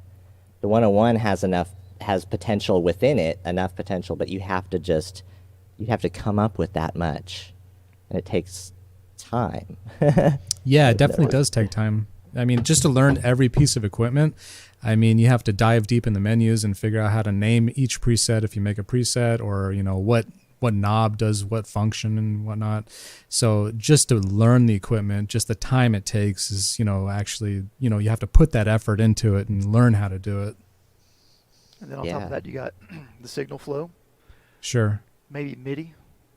Oh yeah, MIDI. I love MIDI. I'm MIDI'd out over here. You know how many MIDI channels I've got dedicated right now? 24? Wouldn't even know. 24? Oh my God. Yeah. Now, no, maybe 20. 20, okay. Do you have like a central hub of just MIDI, like a rack or something like that? Or do you actually like sidechain them? So that's a great question. And I'm trying to like make it, I don't want to get too involved, but I started out with the RetroKits RK004, which is a 7-port MIDI hub. And so awesome. I bought it with Bitcoin. Wow. And from Amsterdam. And I didn't think it was ever going to show up. Sure. I thought the Bitcoin transaction was going to be hijacked, and, you know, or just, I mean, I didn't think the company was going to rip me off. I mean, I knew that they were a reputable company, but, you know, it's Bitcoin. I'm like, ugh. Man, so, if I would have known how much that was worth now, and if I would have bought it like 10 years ago, oh my God. Hey, I had 20 Bitcoins at one point, and I Really? lost nearly every single one of it. Oh. You know, you've heard about the Mt. Gox hack and all that kind of stuff. Yeah, but so yeah, I'm not going to cry over that spilt milk. I didn't, you know, I did okay, and I've still got a little left. Very little like left. A tiny bit. But at any rate, so that was like my MIDI hub for the longest time, and it was real simple. Like I could just get a couple synths together, and usually you have like, you know, one of them, the MIDI out, it's the main clock and the main start stop kind of thing. Or maybe you can actually do some sequencing. And eventually I got the BeatStep Pro. And when I got that, I was like, you know, should I get this? I don't know. Yeah, I need to get this. And I will say, I love the BeatStep Pro. I still do, and I miss it right now. There's a lot of things about it that I miss. There's still one thing that I can't stand on it, though. And that is you can't change the drum note numbers on the fly, which is just, to me, very critical, because like that way I go from one drum machine to the next. I need to be able to know what the note numbers are. The only way to do that is to go into the computer and to use their, you know, interface to change everything. So I've got to take it out, convert it to my computer, put it back, and yeah, it's a real pain in the butt. Coincidentally, we haven't, you know, people stopped talking about MIDI 2.0 if you've noticed. It hasn't gone away, and this is one of the things that I'm hoping, and I'm quite sure MIDI 2.0 is going to solve. Of course, it won't happen with any of my gear because it's not MIDI 2.0 ready or anything like that. Mm-hmm. But for the new stuff, you know, theoretically speaking, if it was like a new BeatStep Pro, it would just say, "Oh, hey, you're the Vocal Beats. I know who you are. Oh, you're the TR-08. I know who you are." And it would just automatically, you know you want these note numbers. Man, that would be so great if my Pyramid could do that. But right now, what I did is I started making my own MIDI hubs. When I got into DIY and I was hanging out with a number of different circles, there's a guy, his name is Alistair Bridgewater. He's on Twitch a lot. And he's the one who kept pushing me. He's like, oh yeah, you can do it. Just make that. It's just, you can do it. It's a piece of cake. It's nothing. Are you kidding me? How am I going to make I'm actually going to read in a MIDI signal and what? And I'm not going to lie, I went through a couple dark months when I was studying electrical engineering and doing DIY at first, where it was a painful period. Like, I didn't really sleep at night, and it was consuming me. It's hard to explain, and I feel for anybody who kind of wants to learn this and actually do it that route. But I think it's the best way to go, because this way you start to understand really what's really going on underneath the hood, and it feels so much better. It does. But when I made the MIDI hubs, I mean, barely knew what I was doing circuit-wise. And the challenge, though, I'm telling you, the hardest part of all of this is the mechanical side of things, the mechanical construction. It's, electrical engineers, they're also mechanical engineers on one hand, too. Because at the end of the day, you've got to, drill in boxes and put stuff in there and figure it all out. I got hot glue guns. I've got, all kinds of crazy tools now that I've never had before doing this. And so I built 4 MIDI hubs. There's a really poorly put together video that I have on YouTube showing me making one of them. And I'm using them, and they're still working. Sorry for the long-winded story there, but I can't believe that they're actually working. Now, the crazy thing that I did was I built a power distribution box for my Roland Boutiques. It's back here. I can't drag it out right now, but it's actually powering them. And without going into too much information, but I'm using a nice 12-volt power adapter that's 2 amps, rated at 2 amps, I believe. It might be 3 amps. I think it's 2 amps. Going into it, and then I've got 6 USB hubs that are supplying 5 volts out of each one. No, I'm using 9 volts, sorry. 9 volts, 3 amps. So, and then I've got 5 volts coming out to 6.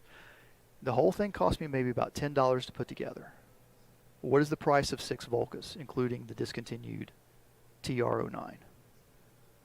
Would you really trust powering your synthesizers with this? See what I'm saying?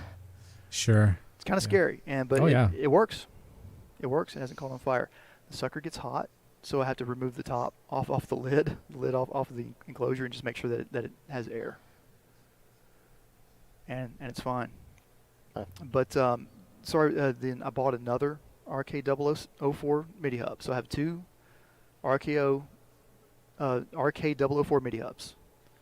4 that I made myself that are 4-port hubs. So that's 6 plus 6 plus another 16. Yeah. And then I've also got this little guy right here, which is the RK006. And I'm afraid I'm going to lose this thing. It's so tiny. It only uses 1/8 inch jacks, TRS, and it can go it can do the polarity switch if it needs to. It's got 2 MIDI in, and then it's got 10 MIDI out. But they're not just MIDI, they're also CV. Mm-hmm. So it can do MIDI to CV conversion. It can do round robin polyphony, in the sense of I can have say 5 monosynths, and it will send out chords to them. That's cool. It's crazy, and it's just this tiny little thing. I used it in my January to just keep a clock on everything, because it has tap tempo. And so yeah, I hope that answered that part of the MIDI question. I mean, that's pretty much it. Then apart from that, the Pyramid has 2 MIDI channels that are, so each MIDI channel has 16. I'm sorry, each MIDI whatever out. I want to call it a bus though, but they're just MIDI outs. You get 16 channels, so it has 32 channels that it can control, which is pretty crazy. Yeah, no, that's nice. Yep. And yeah, it is daunting. It's actually really hard to just turn all this on and then just to sit down and just to delve in and just start doing something. It really, really, really is. It was Electronic Massacre was the one who challenged me a long time ago. He said, "Why don't you hook up all your synthesizers?" Yeah. I said, "I'm trying, man. I'm trying." I'm trying to get there. And Cool. I finally got there, and I'm like, okay, I did it. And I'm like, oh, this is terrifying. Yeah, I love Electronic Massacre. He's great. He has the best jams. Yeah, he delved into that Digitact, Mm-hmm. and he does a lot of dark techno. I don't know if you've heard him, AudioSergeon. I think you would like his stuff. I don't think I have. We'll It's hook one you up word, later. Electronic Massacre on YouTube. Electronic. Okay. And he did 100 days of Digitact, I think, didn't it? That's Wasn't it? right, Yeah. 100 days. Yeah, which and I is like- taught a lot of that to start. That's how you Um, learn a piece of gear. That is how Mhm. you learn it. Sure. Excuse me. Very inspiring. But you said he egged you on to put everything together. See, I've always been looking at sequencers for like 3 years, looking at sequencers to be like, I need a bigger sequencer, so I'm not sequencing with this and that at the same time and having to press the buttons to my gear at the same time. It's not, and sure it'll line up because it'll be at the next downbeat that the program change will happen on gear that I have. It's pretty cool that way. But all your sequences in one place is golden, Yeah, that's always nice to do. right? And so the pyramid is something that I thought for me, even for a while, I thought for me, it's like, yep, that won the sequencer wars. That's what I'm saving up for. But yeah, so, I would have, but actually, I don't need something quite that big. I just need a little bit of more sequencing for my modular now, and like you said, the BeatStep Pro. I ordered the Korg SQ64. Oh yeah, that looks That's really coming cool. out.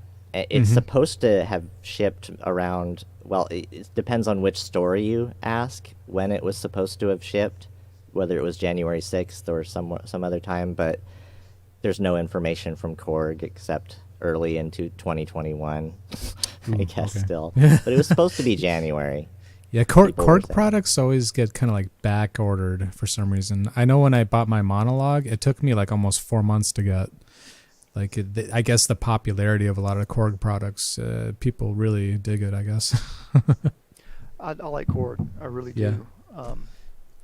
I got the old ER1 and the EA1, and I think they're great.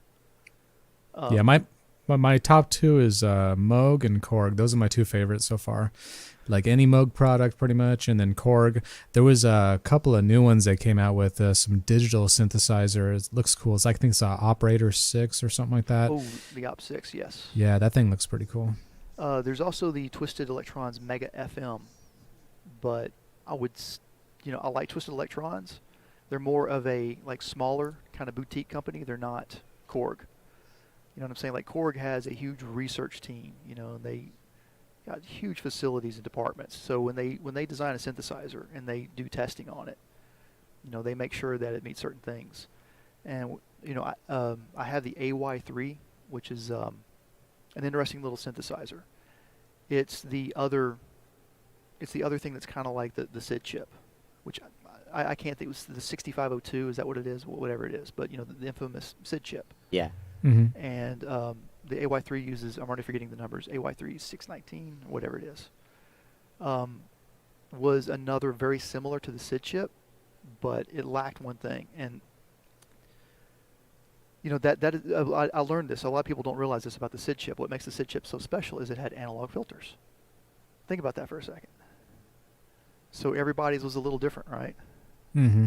And that's the most important part, really. I mean, you can have digital oscillators all day long, but you run them through like really good, interesting, unstable analog filters, and you're going to get a lot of interesting things that happen.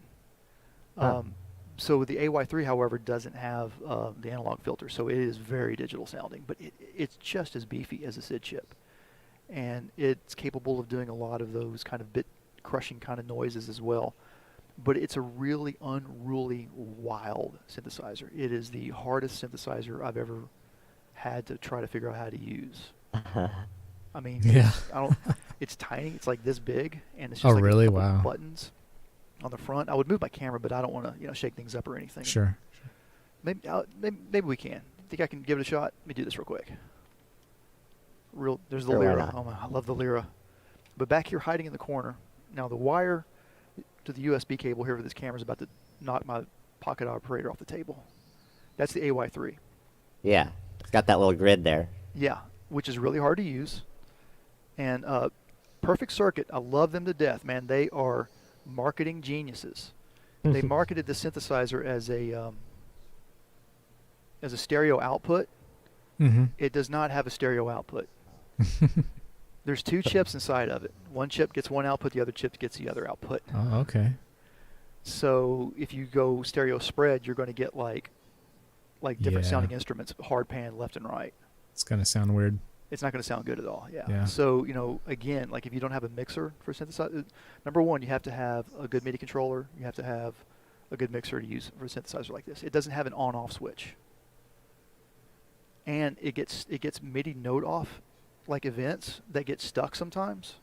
I don't know if I can demonstrate it real quick. I think this is it. Yeah. That's kind of what it sounds like. Mm-hmm. So, it has that kind of, player 1, start your mission, Yeah.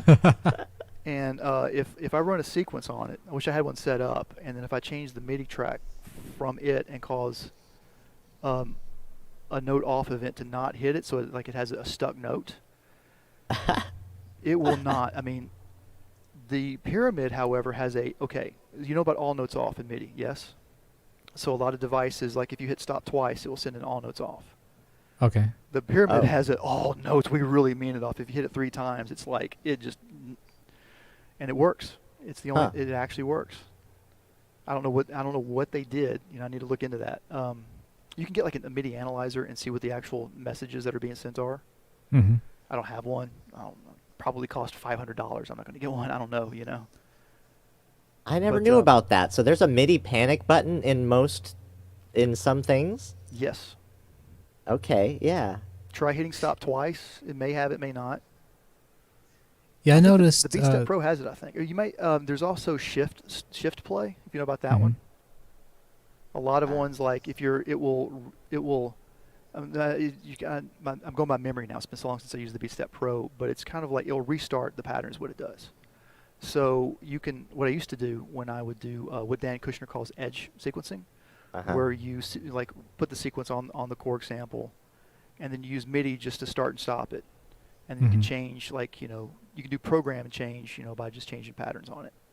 So what you can do is I could used to have like the BeatStep Pro would be going, and then I would stop these different synthesizers. But then when I wanted to get them all going again, I would do shift play. So that way I wouldn't have to stop the BeatStep Pro, and it would actually send an all note start out to everybody again without stopping, interrupting the pattern. Sure. I remember this one time I had this problem with this MIDI notes getting stuck on, and then I had to go into my I have a iConnect MIDI Plus 4. It's basically a little receiver I can plug all my stuff into. But I used to have this problem, maybe because the computer was old, but every time that I would try to sequence something with my keyboard, sometimes it would stay on a key, and I had to reboot the whole thing in order to get it to go away. I couldn't actually just, get it to stop. I had to actually exit the program. I had to turn this thing on and off, and it was just a big frustration. But it might have been a computer problem or something like that. But yeah. I remember something like that before. But I have lots of jams where at the end of the jam I'll stop everything, but there'll be in a stuck note somewhere, or I don't know, something.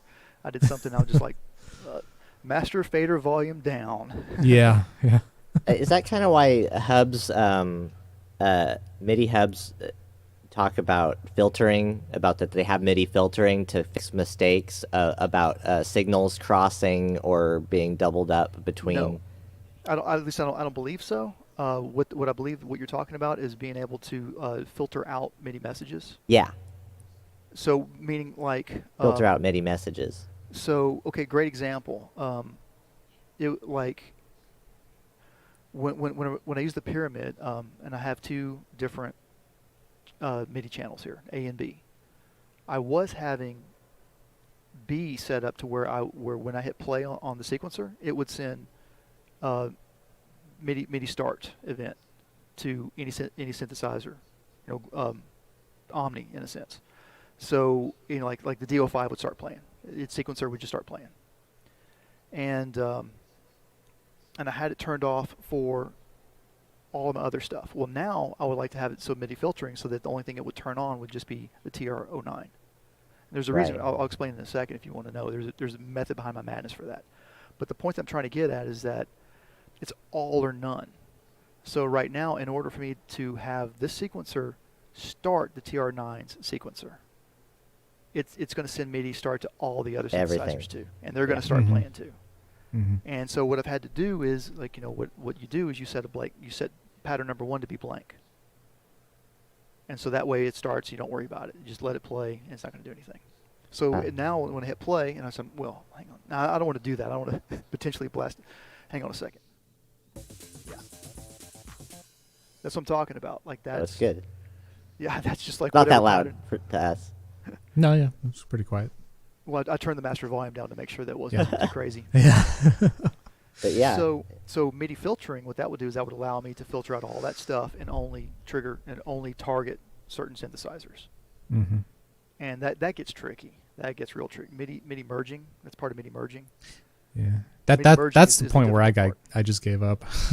It's like compression, right? Like Yeah. I was confused about compression because I wanted to use compression as a limiter.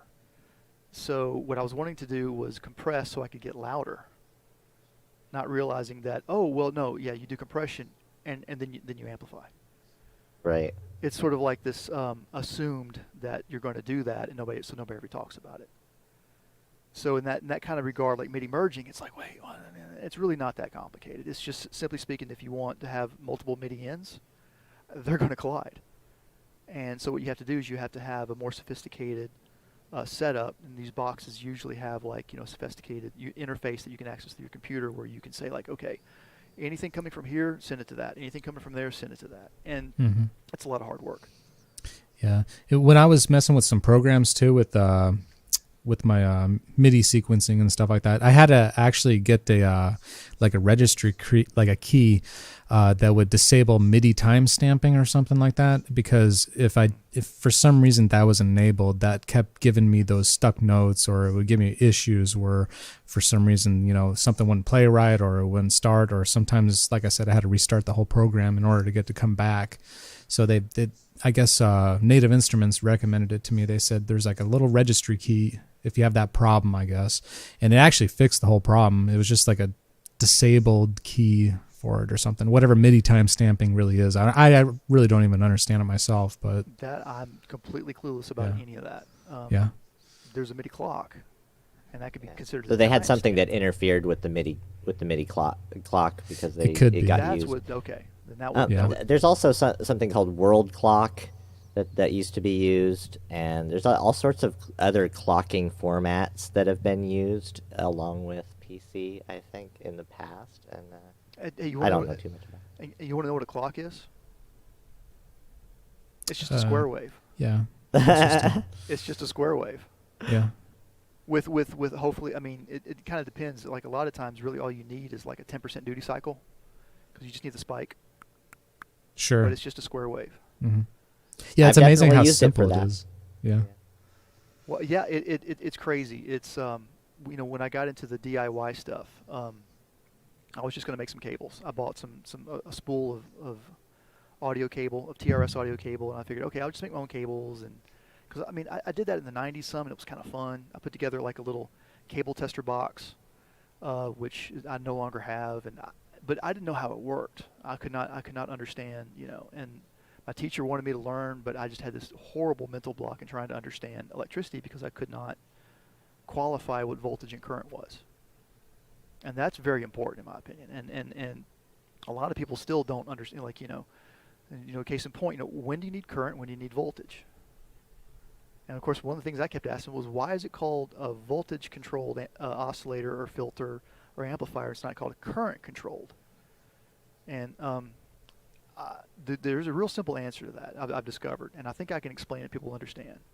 In a nutshell, we've got current and we've got voltage, and we use both. And generally speaking, not always, but for the most part, we use voltage for communication. If you think about it, that makes sense, right? With your modular, because with your voltage controlled oscillator, you're controlling with the amount of voltage. It's kind of communicating to what the pitch needs to be in that sense. So it's very interesting. We can limit the current within a circuit to very, very, very like small, so we're not using a lot of power, heating things up and cranking up the bill. Mm-hmm. And it's really not like we can like deal like really it's insane. Like when I was doing this, like how small the signal gets, how like incredibly small, like that are, you know, even right now what we're hearing is inside the signal. It's like maybe 200, 300 millivolts, or 0.3 volts. Excuse me. Yeah, roughly less than a volt. Believe it or not. But so voltage you can use to kind of create communication with. But when you get to the acoustic world, or when you want to capture the acoustic world, or you want to do any, like, you know, motors, speaker coils that we were talking about before. When you want to move a speaker coil, that's what current is used for. So you bring it in, like you bring voltage into the circuit, and we have, like, I don't want to get too technical here, but you get like this high impedance input, which means that you're not going to send a lot of current through, and we're just going to capture that voltage and do stuff with it and amplify it. And then we want to send it out to the speaker. Now we convert that to current. And then that way, the actual current is what is actually using to push, because it's electromagnetism. When I was a kid, and maybe you saw this, like, you know, you'd see, this is not the best example, of course, but like, I tried this earlier and didn't work, but you get like a coil, and I guess these coils don't work for this. But I was trying to find a way to run some electricity through it.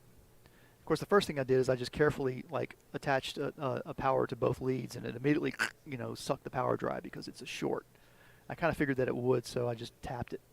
And then so I figured, okay, well, I'll get a resistor, like a good power resistor. And I was able to run power through the inductor, but I was hoping to find a way to, like, actually use it to magnetize and pick up, you know, some screws or something. Now, maybe the screws are aluminum and I need steel. I don't know. But I'll find a YouTube video and I'll do it sometime. But, I mean, you've seen this experiment before, right, where you run electricity through a coil and it magnetizes and it picks stuff up. Yeah, that's cool. It's cool, but isn't it like a parlor trick? I mean, what do you actually do with that, right? Yeah, it's exactly. not a parlor trick. Yeah. That is life right there. When you understand what's going on right there, that's everything in the world. That's where all the magic lies. And so this is, you know, this helps you understand how a speaker works, because the current is actually able to push the coil through magnetism. Because the current is the way it works, and it's alternating current. Our audio signals are alternating current. So what it's doing is it's going back and forth very rapidly through that coil. Now here's the crazy part, is the coil gets really, I love when people talk in this manner, the coil gets really mad. It doesn't like having the voltage and the current change on it like that. So it induces its own kickback as a result of it, and that's what actually pushes. Isn't that crazy? Yeah, yeah. And, you know, microphones work the same way, but in reverse. Yeah. It's kind of like a reverse speaker. Yeah. Okay. I got the microphones work the same way, but in reverse part from speakers. Yeah, okay, I get that. Yeah, like, you know, we can use our headphones as microphones. No, but I'm joking. I was totally following you. But yeah, to me, I still don't get speakers. Now, and the thing is, it's kind of like, how can the membrane be so sensitive in such a way to be so accurate, even when especially when you've got ones that are this small for like earbuds. Yeah. Like, I've got these dollar earbuds to help hear just for this stream. I just realized I needed to use two interfaces. I won't go through it, but yeah. They actually work pretty good, better than a lot of $5 headphones. But anyway, how do you get it sounding so accurate when it's not, when it doesn't seem to be an actual membrane moving like it is on a big speaker? And when you said magnetism, and the fact that we're talking about current, and that's a physical thing, like a current of a river, like there's actually a force that gets put on. And like a pressure too. Isn't there like a voltage pressure? Right. Well, you apply a voltage, and the difference in potential causes a pressure. In a sense, it's not a pressure; it's a difference. It's the same thing as a pressure, though, in a sense, but that's an analog. So a lot of this gets mind blowing real fast. But darn, you kind of lost me for a second there. I wanted to get back to something like I'm still stuck in honestly in the 60s and the 70s in terms of my studies, and I'm totally fine with that, So I'm not really into miniaturization yet. I do have some S&D components, but yeah, in terms of how those small speakers work, there are YouTube videos out there you can find. I was watching some that talk about the way that the CPUs on smartphones are they're integrated circuits, like they're one monolithic integrated circuit, and how all the different layers are. It is mind blowing. And I'm a huge fan of integrated circuits, by the way. There's the whole argument of discrete versus integrated components. I would love to have the conversation sometime, but it's a long, lengthy conversation. Sure. But I think really that was one of the first things I wanted to do was just take a breadboard like thus. I'm getting my images wrong here. I'm looking at myself in reverse. And I want to say, okay, how do I take a microphone and run my voice through this and then have it come out on a speaker? Well, the answer is you don't. Instead, what you do is your voice hits the microphone, and the microphone pushes the current through it, and then you get something like, if I can find it over here. Oh, I can't believe I found it. This was this little thing right here. You know what this is? That's a horrible preamp. But that is a preamp. Okay. That's all. Oh, wow. That's all you need for a preamp right there. A transistor, and the components to bias it, essentially. And so the microphone has the signal, and you have a small current. Let me think about that for a second. Yeah, it's a small current that's kind of going through, very, very, very tiny, and then that transistor picks it up. And here's the best part: how amplification works. So you've also got you need to power that transistor. Right. Okay, so this is 9 volts. Ask yourself this question: how is the signal amplified? Through the battery. Because you amplify. You're very close. Yeah. It's the battery that does the amplification. That's right. Yeah. Okay. So, but what happens to the original signal that your microphone is picking up? Good question. I'm bad with electronics. No, that's I've fine. always wanted to figure it out, but That's why you're here, Haze. Yes, that's why I'm Yeah. here. It's that's because. So here's the base of the transistor, and here's your signal. Let me go this way. Here's your signal coming in, and it's kind of gone at that point. It goes to ground once everything's done with it. And over here, though, imagine this is if I had a schematic, this is how schematics are laid out. But you've got your battery, and at the top is your +9, and then down here's ground. There we go. So my bottom figure is ground, and this is 9 volts up here. And that's your headroom. The input signal is copied and replicated onto a new signal using the battery power. Let that sink in for a second. So it's translated. It's replicated. Replicated. It's not the original thing.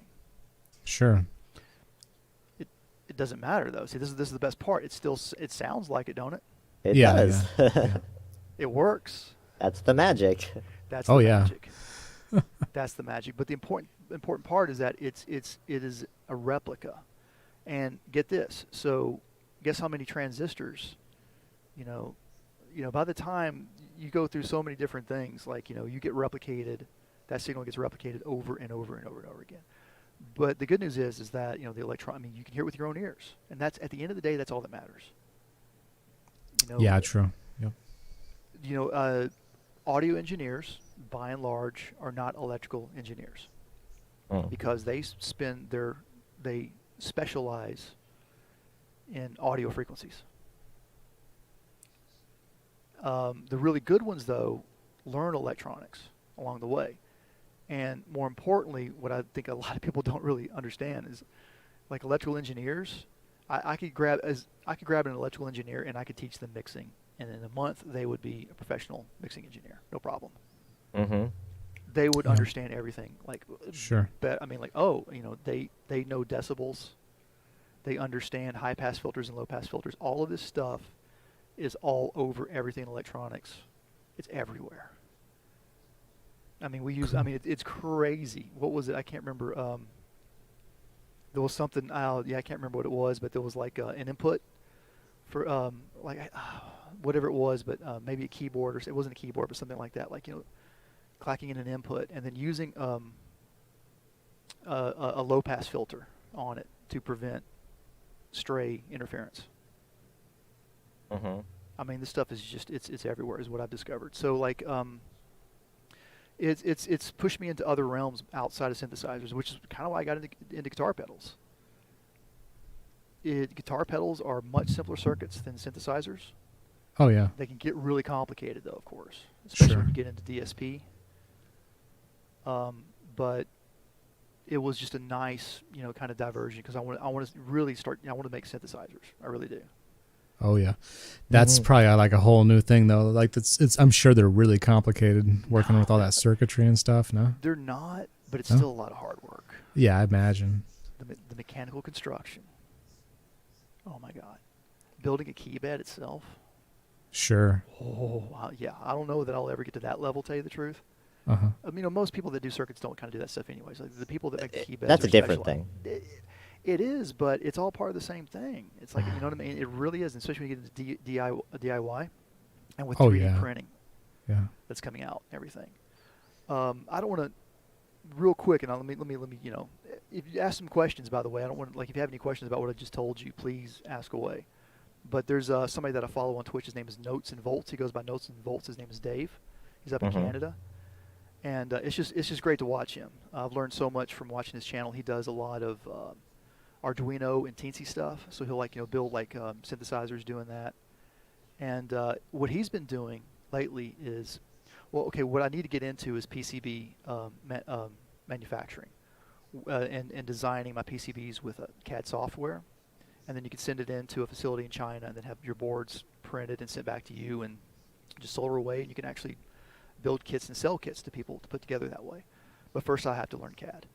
And but what Dave figured out, and I kind of think he figured this out on his own, he's the guy that started this, is that you can manufacture the faceplate for like a desktop synthesizer or your modules as a PCB, and use this software and the facilities in China to print your faceplate for you.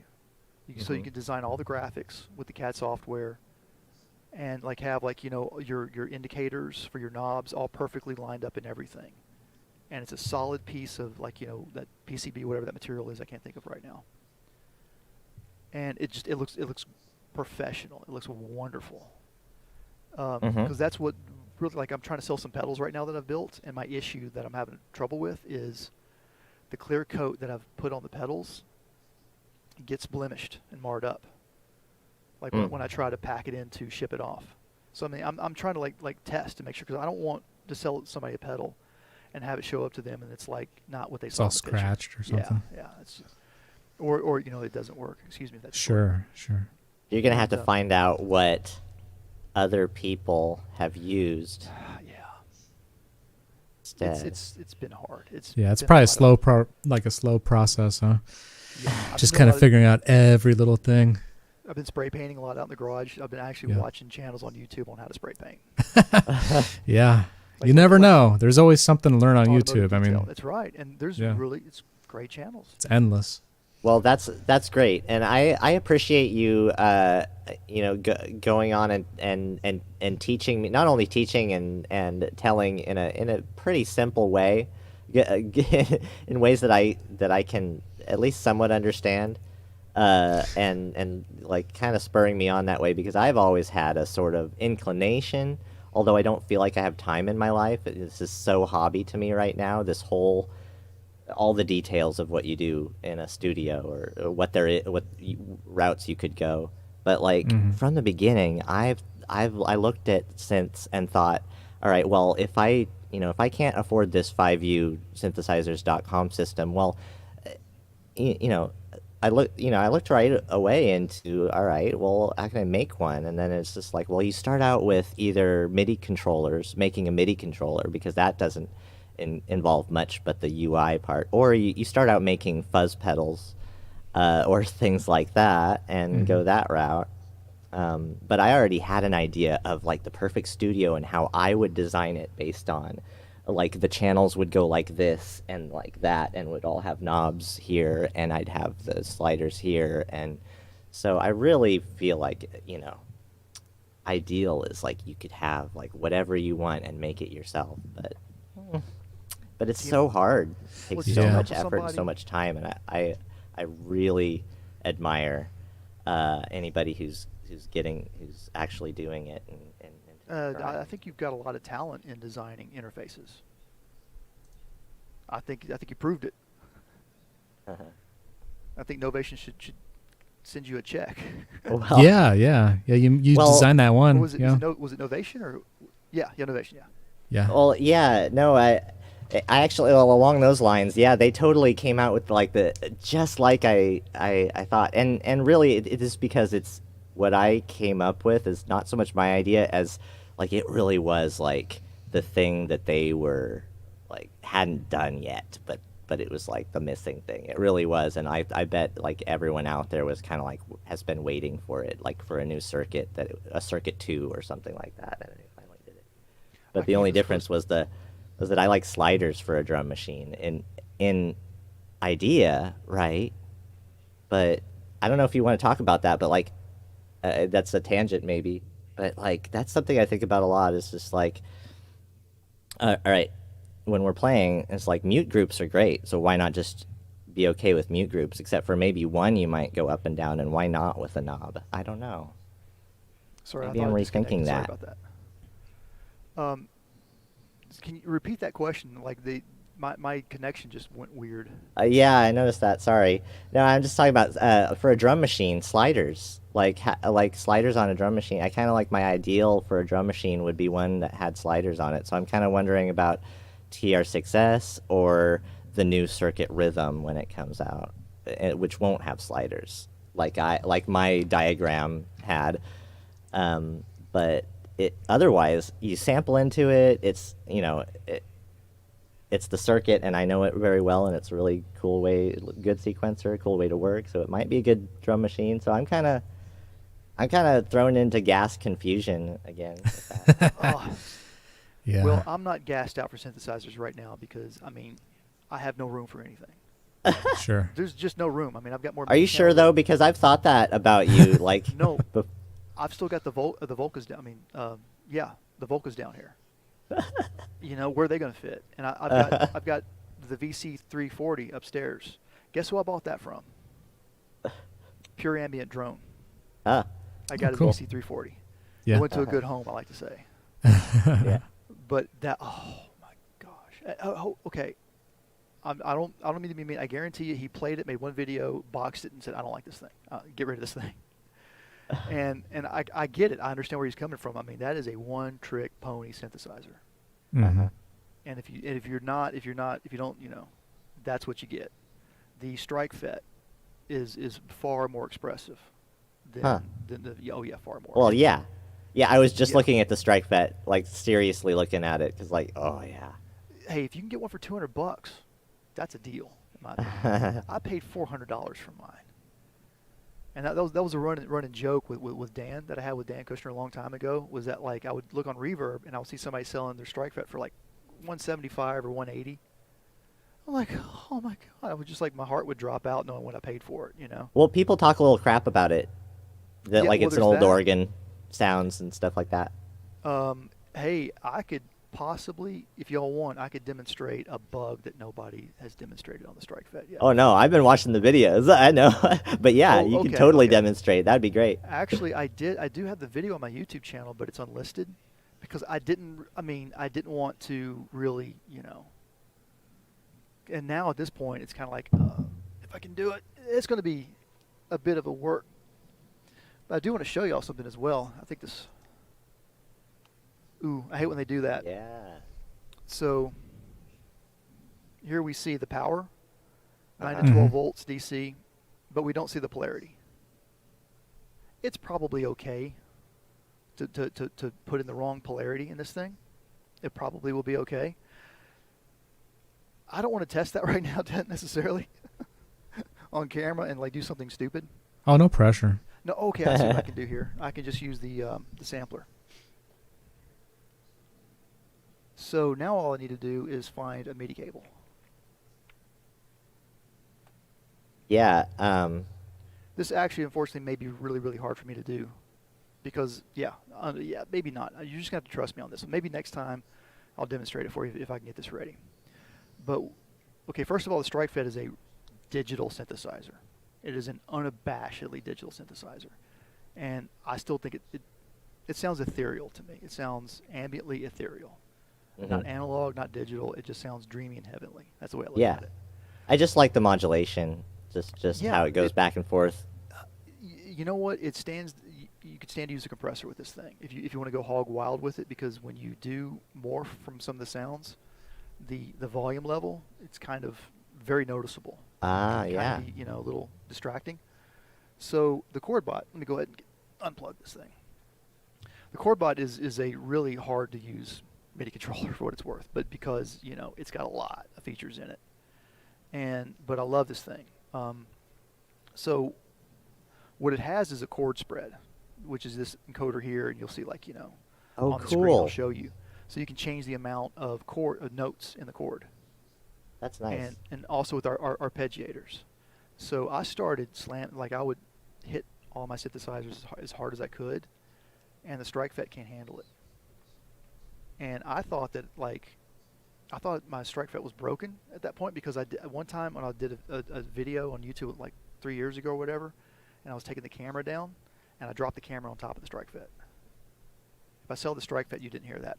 No, but I think all it did was it just hit one of the knobs, and it kind of pushed the knob down on that potentiometer a little bit more, but I don't think it did any damage. I since recently lifted the knob up, and it's kind of back to being nice and fluid feeling. Before it was very tight, because that's where the camera landed. So shortly after that, I was using the ChordBot on it, and I thought that, you think all kinds of crazy things, when something's wrong, and you're like, is this thing broken? A quick aside, every synthesizer I bought when I got it, and I plugged it in, I thought it was broken. Uh-huh. Pretty much every one. I was like, oh no, what am I doing? Oh no, is it broken? Do I have to get this in this back? And then, no, okay, I got this. I was like that with the DFAM. I thought it was broken for a week, and one of the volume was down in a certain way all of these were down. I was trying to tweak everything, and I didn't look at the line of velocity on the sequencer was all down. I had them all down. Sometimes volume will it kind of messes you up. Sometimes I'll be messing with my mixer, and I'm like, man, my microphone's not working, or my synth isn't working. It's just, it's muted. It's muted. And then you just unmute it. Just now, when we came back from the break before the stream, AudiosErgeon, remember my microphone wasn't working? Yeah. I had it punched out of the main bus. Yeah. I did it so I could use the vocoder, was all. Let me real quick. Where's the vocoder? Here's the vocoder. I love that thing. That's the Mini Chaos Pad from Korg. It's a great little effects device. That's I have neat. an embarrassing story too. When I bought the Volca keys. What am I trying to say? Yeah, the Korg Volca keys. I bought that at Corner Music in Nashville, Tennessee, and a guy named Russ. He was the synthesizer guy there, and I talked to him, and went in, and it was like he kind of helped me understand a few things, because when I was trained in the '90s, when I went through college and learned this stuff in the '90s, we were told that all that crazy modular analog stuff was a thing of the past. And this was just before this. We didn't even have VSTs; weren't even out yet. Mm-hmm. So people have got to put themselves in the '90s to realize how dark of a digital age that it was, and why they sold all their analog synthesizers back then. Because we really thought that was a thing of the past, and it was, it was unstable technology. We'll just put it that way. But okay, whatever. So but I'm new to analog. I'm new to subtractive synthesis. I was trained on the Roland D70, which is that weird LA synthesis. It's kind of a form of additive synthesis, which is subtractive plus sampling. That's all it is. So I buy the Volca keys, And I live like 40 miles away from Nashville. So before I got in my car and drove back home, popped it out, got the batteries in there and wanted to test it out, make sure it's working. And I'm like, it's not working. Turn the volume up. It's not working. What's going on? So like I take it back inside to Russ, and he just looks at me. He's just like, you got the filter choked. Yep. Yeah. Oh, okay. Oh, Whew. That's what that does. Yeah, it's always little things like that. It's just it'll freak you out. I mean, especially since these pieces of equipment are not cheap, and spending your money on something like that, and it's like, oh man, it doesn't work, or That was 150, 160. That's kind of cheap, but I Okay. didn't have a job at the time. Yeah, that could also be one of the issues. Yeah, that impacted Noy Blanc. I watched his video on he did like the keys versus the FM, and I had no idea what the keys was. Really, I just thought the analog was like I didn't understand. So I thought that the keys had presets, like the Volca, because I already had the Volca FM. So I said, okay, I got the digital, and I want to get the analog version of this.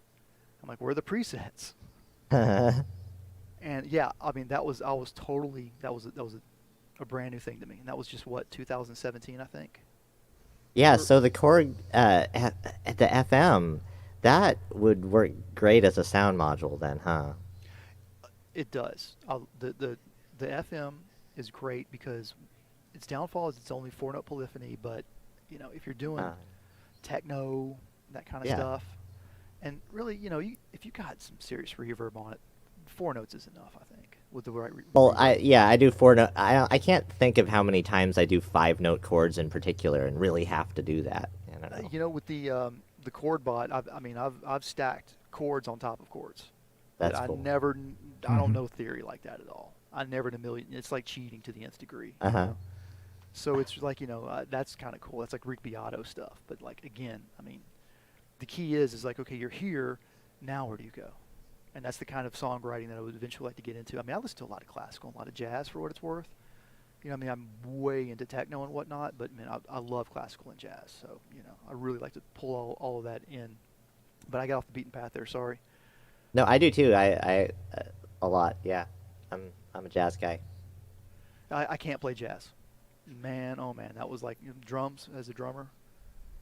I cannot play jazz. I'm still trying, but it's like, I don't know. wow. I feel like deep in my heart, I feel like true music is improvisation. Music is improvisation. Everything else is a copy of music. Yeah, you're right. I don't have a problem with that, but you're absolutely correct.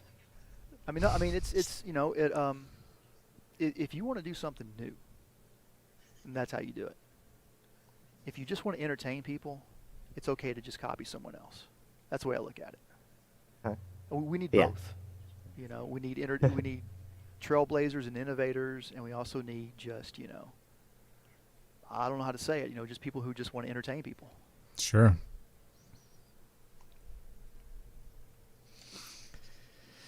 All right. Well, we've been going 2 hours and 12 minutes. Yeah, it's been a think while. That's a good amount of time. My family is going to be. I'm not going to be cooking dinner tonight. We're gonna take out some really good Mexican food. So Nice. I'm looking forward to Nice. that. Getting hungry. Yeah, So let's definitely. so we'll go ahead and wrap it up and I don't have anything on the description right now, but that's what I'm going to go ahead and do afterwards. I'm going to edit and put it in the description for later. So come back tomorrow or the next day for Haze's or AudiosErgeon's info from here, and it'll definitely be on there. But otherwise, so just let us know where we could maybe get a hold of you or find out what's going on with you. What should we look at? Haze? Well, I'm mostly on YouTube right here under Haze Anderson with a Z, and I'll get that in the description. I am trying to do a lot more on Twitch. I'm not necessarily transitioning from YouTube to Twitch, but probably what I'll try to do is like Twitch doesn't preserve your videos, what you record. They delete them after about a month or so. Yeah. Mm-hmm. So I usually upload them over to YouTube, and I don't expect people to support the videos that I upload from Twitch over to YouTube. If you want to listen to them, great. a lot of my music is designed that if you're like at work at an office or something and you're programming or I don't know doing something, maybe it's the kind of high driving type kind of thing that in the background that will just not be too distracting for you. Or what I like to use it for myself is when I'm taking road trips. It helps keep me awake, kind of thing. And that's why I like to listen to psytrance on the road. Cool. Yeah. And but those are pretty much the two places that I'm at. I do have some stuff on Libri and BitChute, but so far I am just not. I mean, I want to support those platforms, but it's until they get their like consistency of like non-buffering issues. The buffering on both of those platforms is really bad. Okay, I haven't heard of those, but yeah. So that's there's a lot of new. There's another one I can't think of right now that is another like it's a Twitch alternative, I would say, and it's out of China. But there's going to be a lot of these. They're going to come and go. Yeah, a lot of people haven't heard of this StreamYard. It's only been around 2 years. I'm brand new to this as well. It's really nice. Yeah. And I'd Cool. say try to branch out and touch them all, and then Yeah. whichever one rises, make sure that you're part of it. Sure. Yeah, be a part of it. And also podcasting too. I do like these podcasts. I upload them to SoundCloud, and then you can get them from Apple, or you can get them on Spotify. Google actually, I think, stopped doing their service, but yeah, it's kind of nice to just do a show, and you can do like an audio format too as well. It's kind of cool. That's really Yeah, cool. and I linked your podcast AudiosErgeon on the last one. I don't know if there's is there anything else that I should link in the description? I do have this website. I think did I give you a link for that? I have a new link for it. There's, I didn't get it from you. I'll send it to you. That.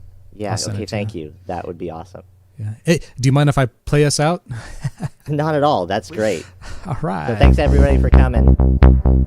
Thank you everybody for showing up to the Modulator Bay show with our special guest Haze Anderson. Thank you and enjoy the rest of your day. We'll see you next Saturday. That was awesome. All right. See you guys. Bye-bye. Thanks. Bye.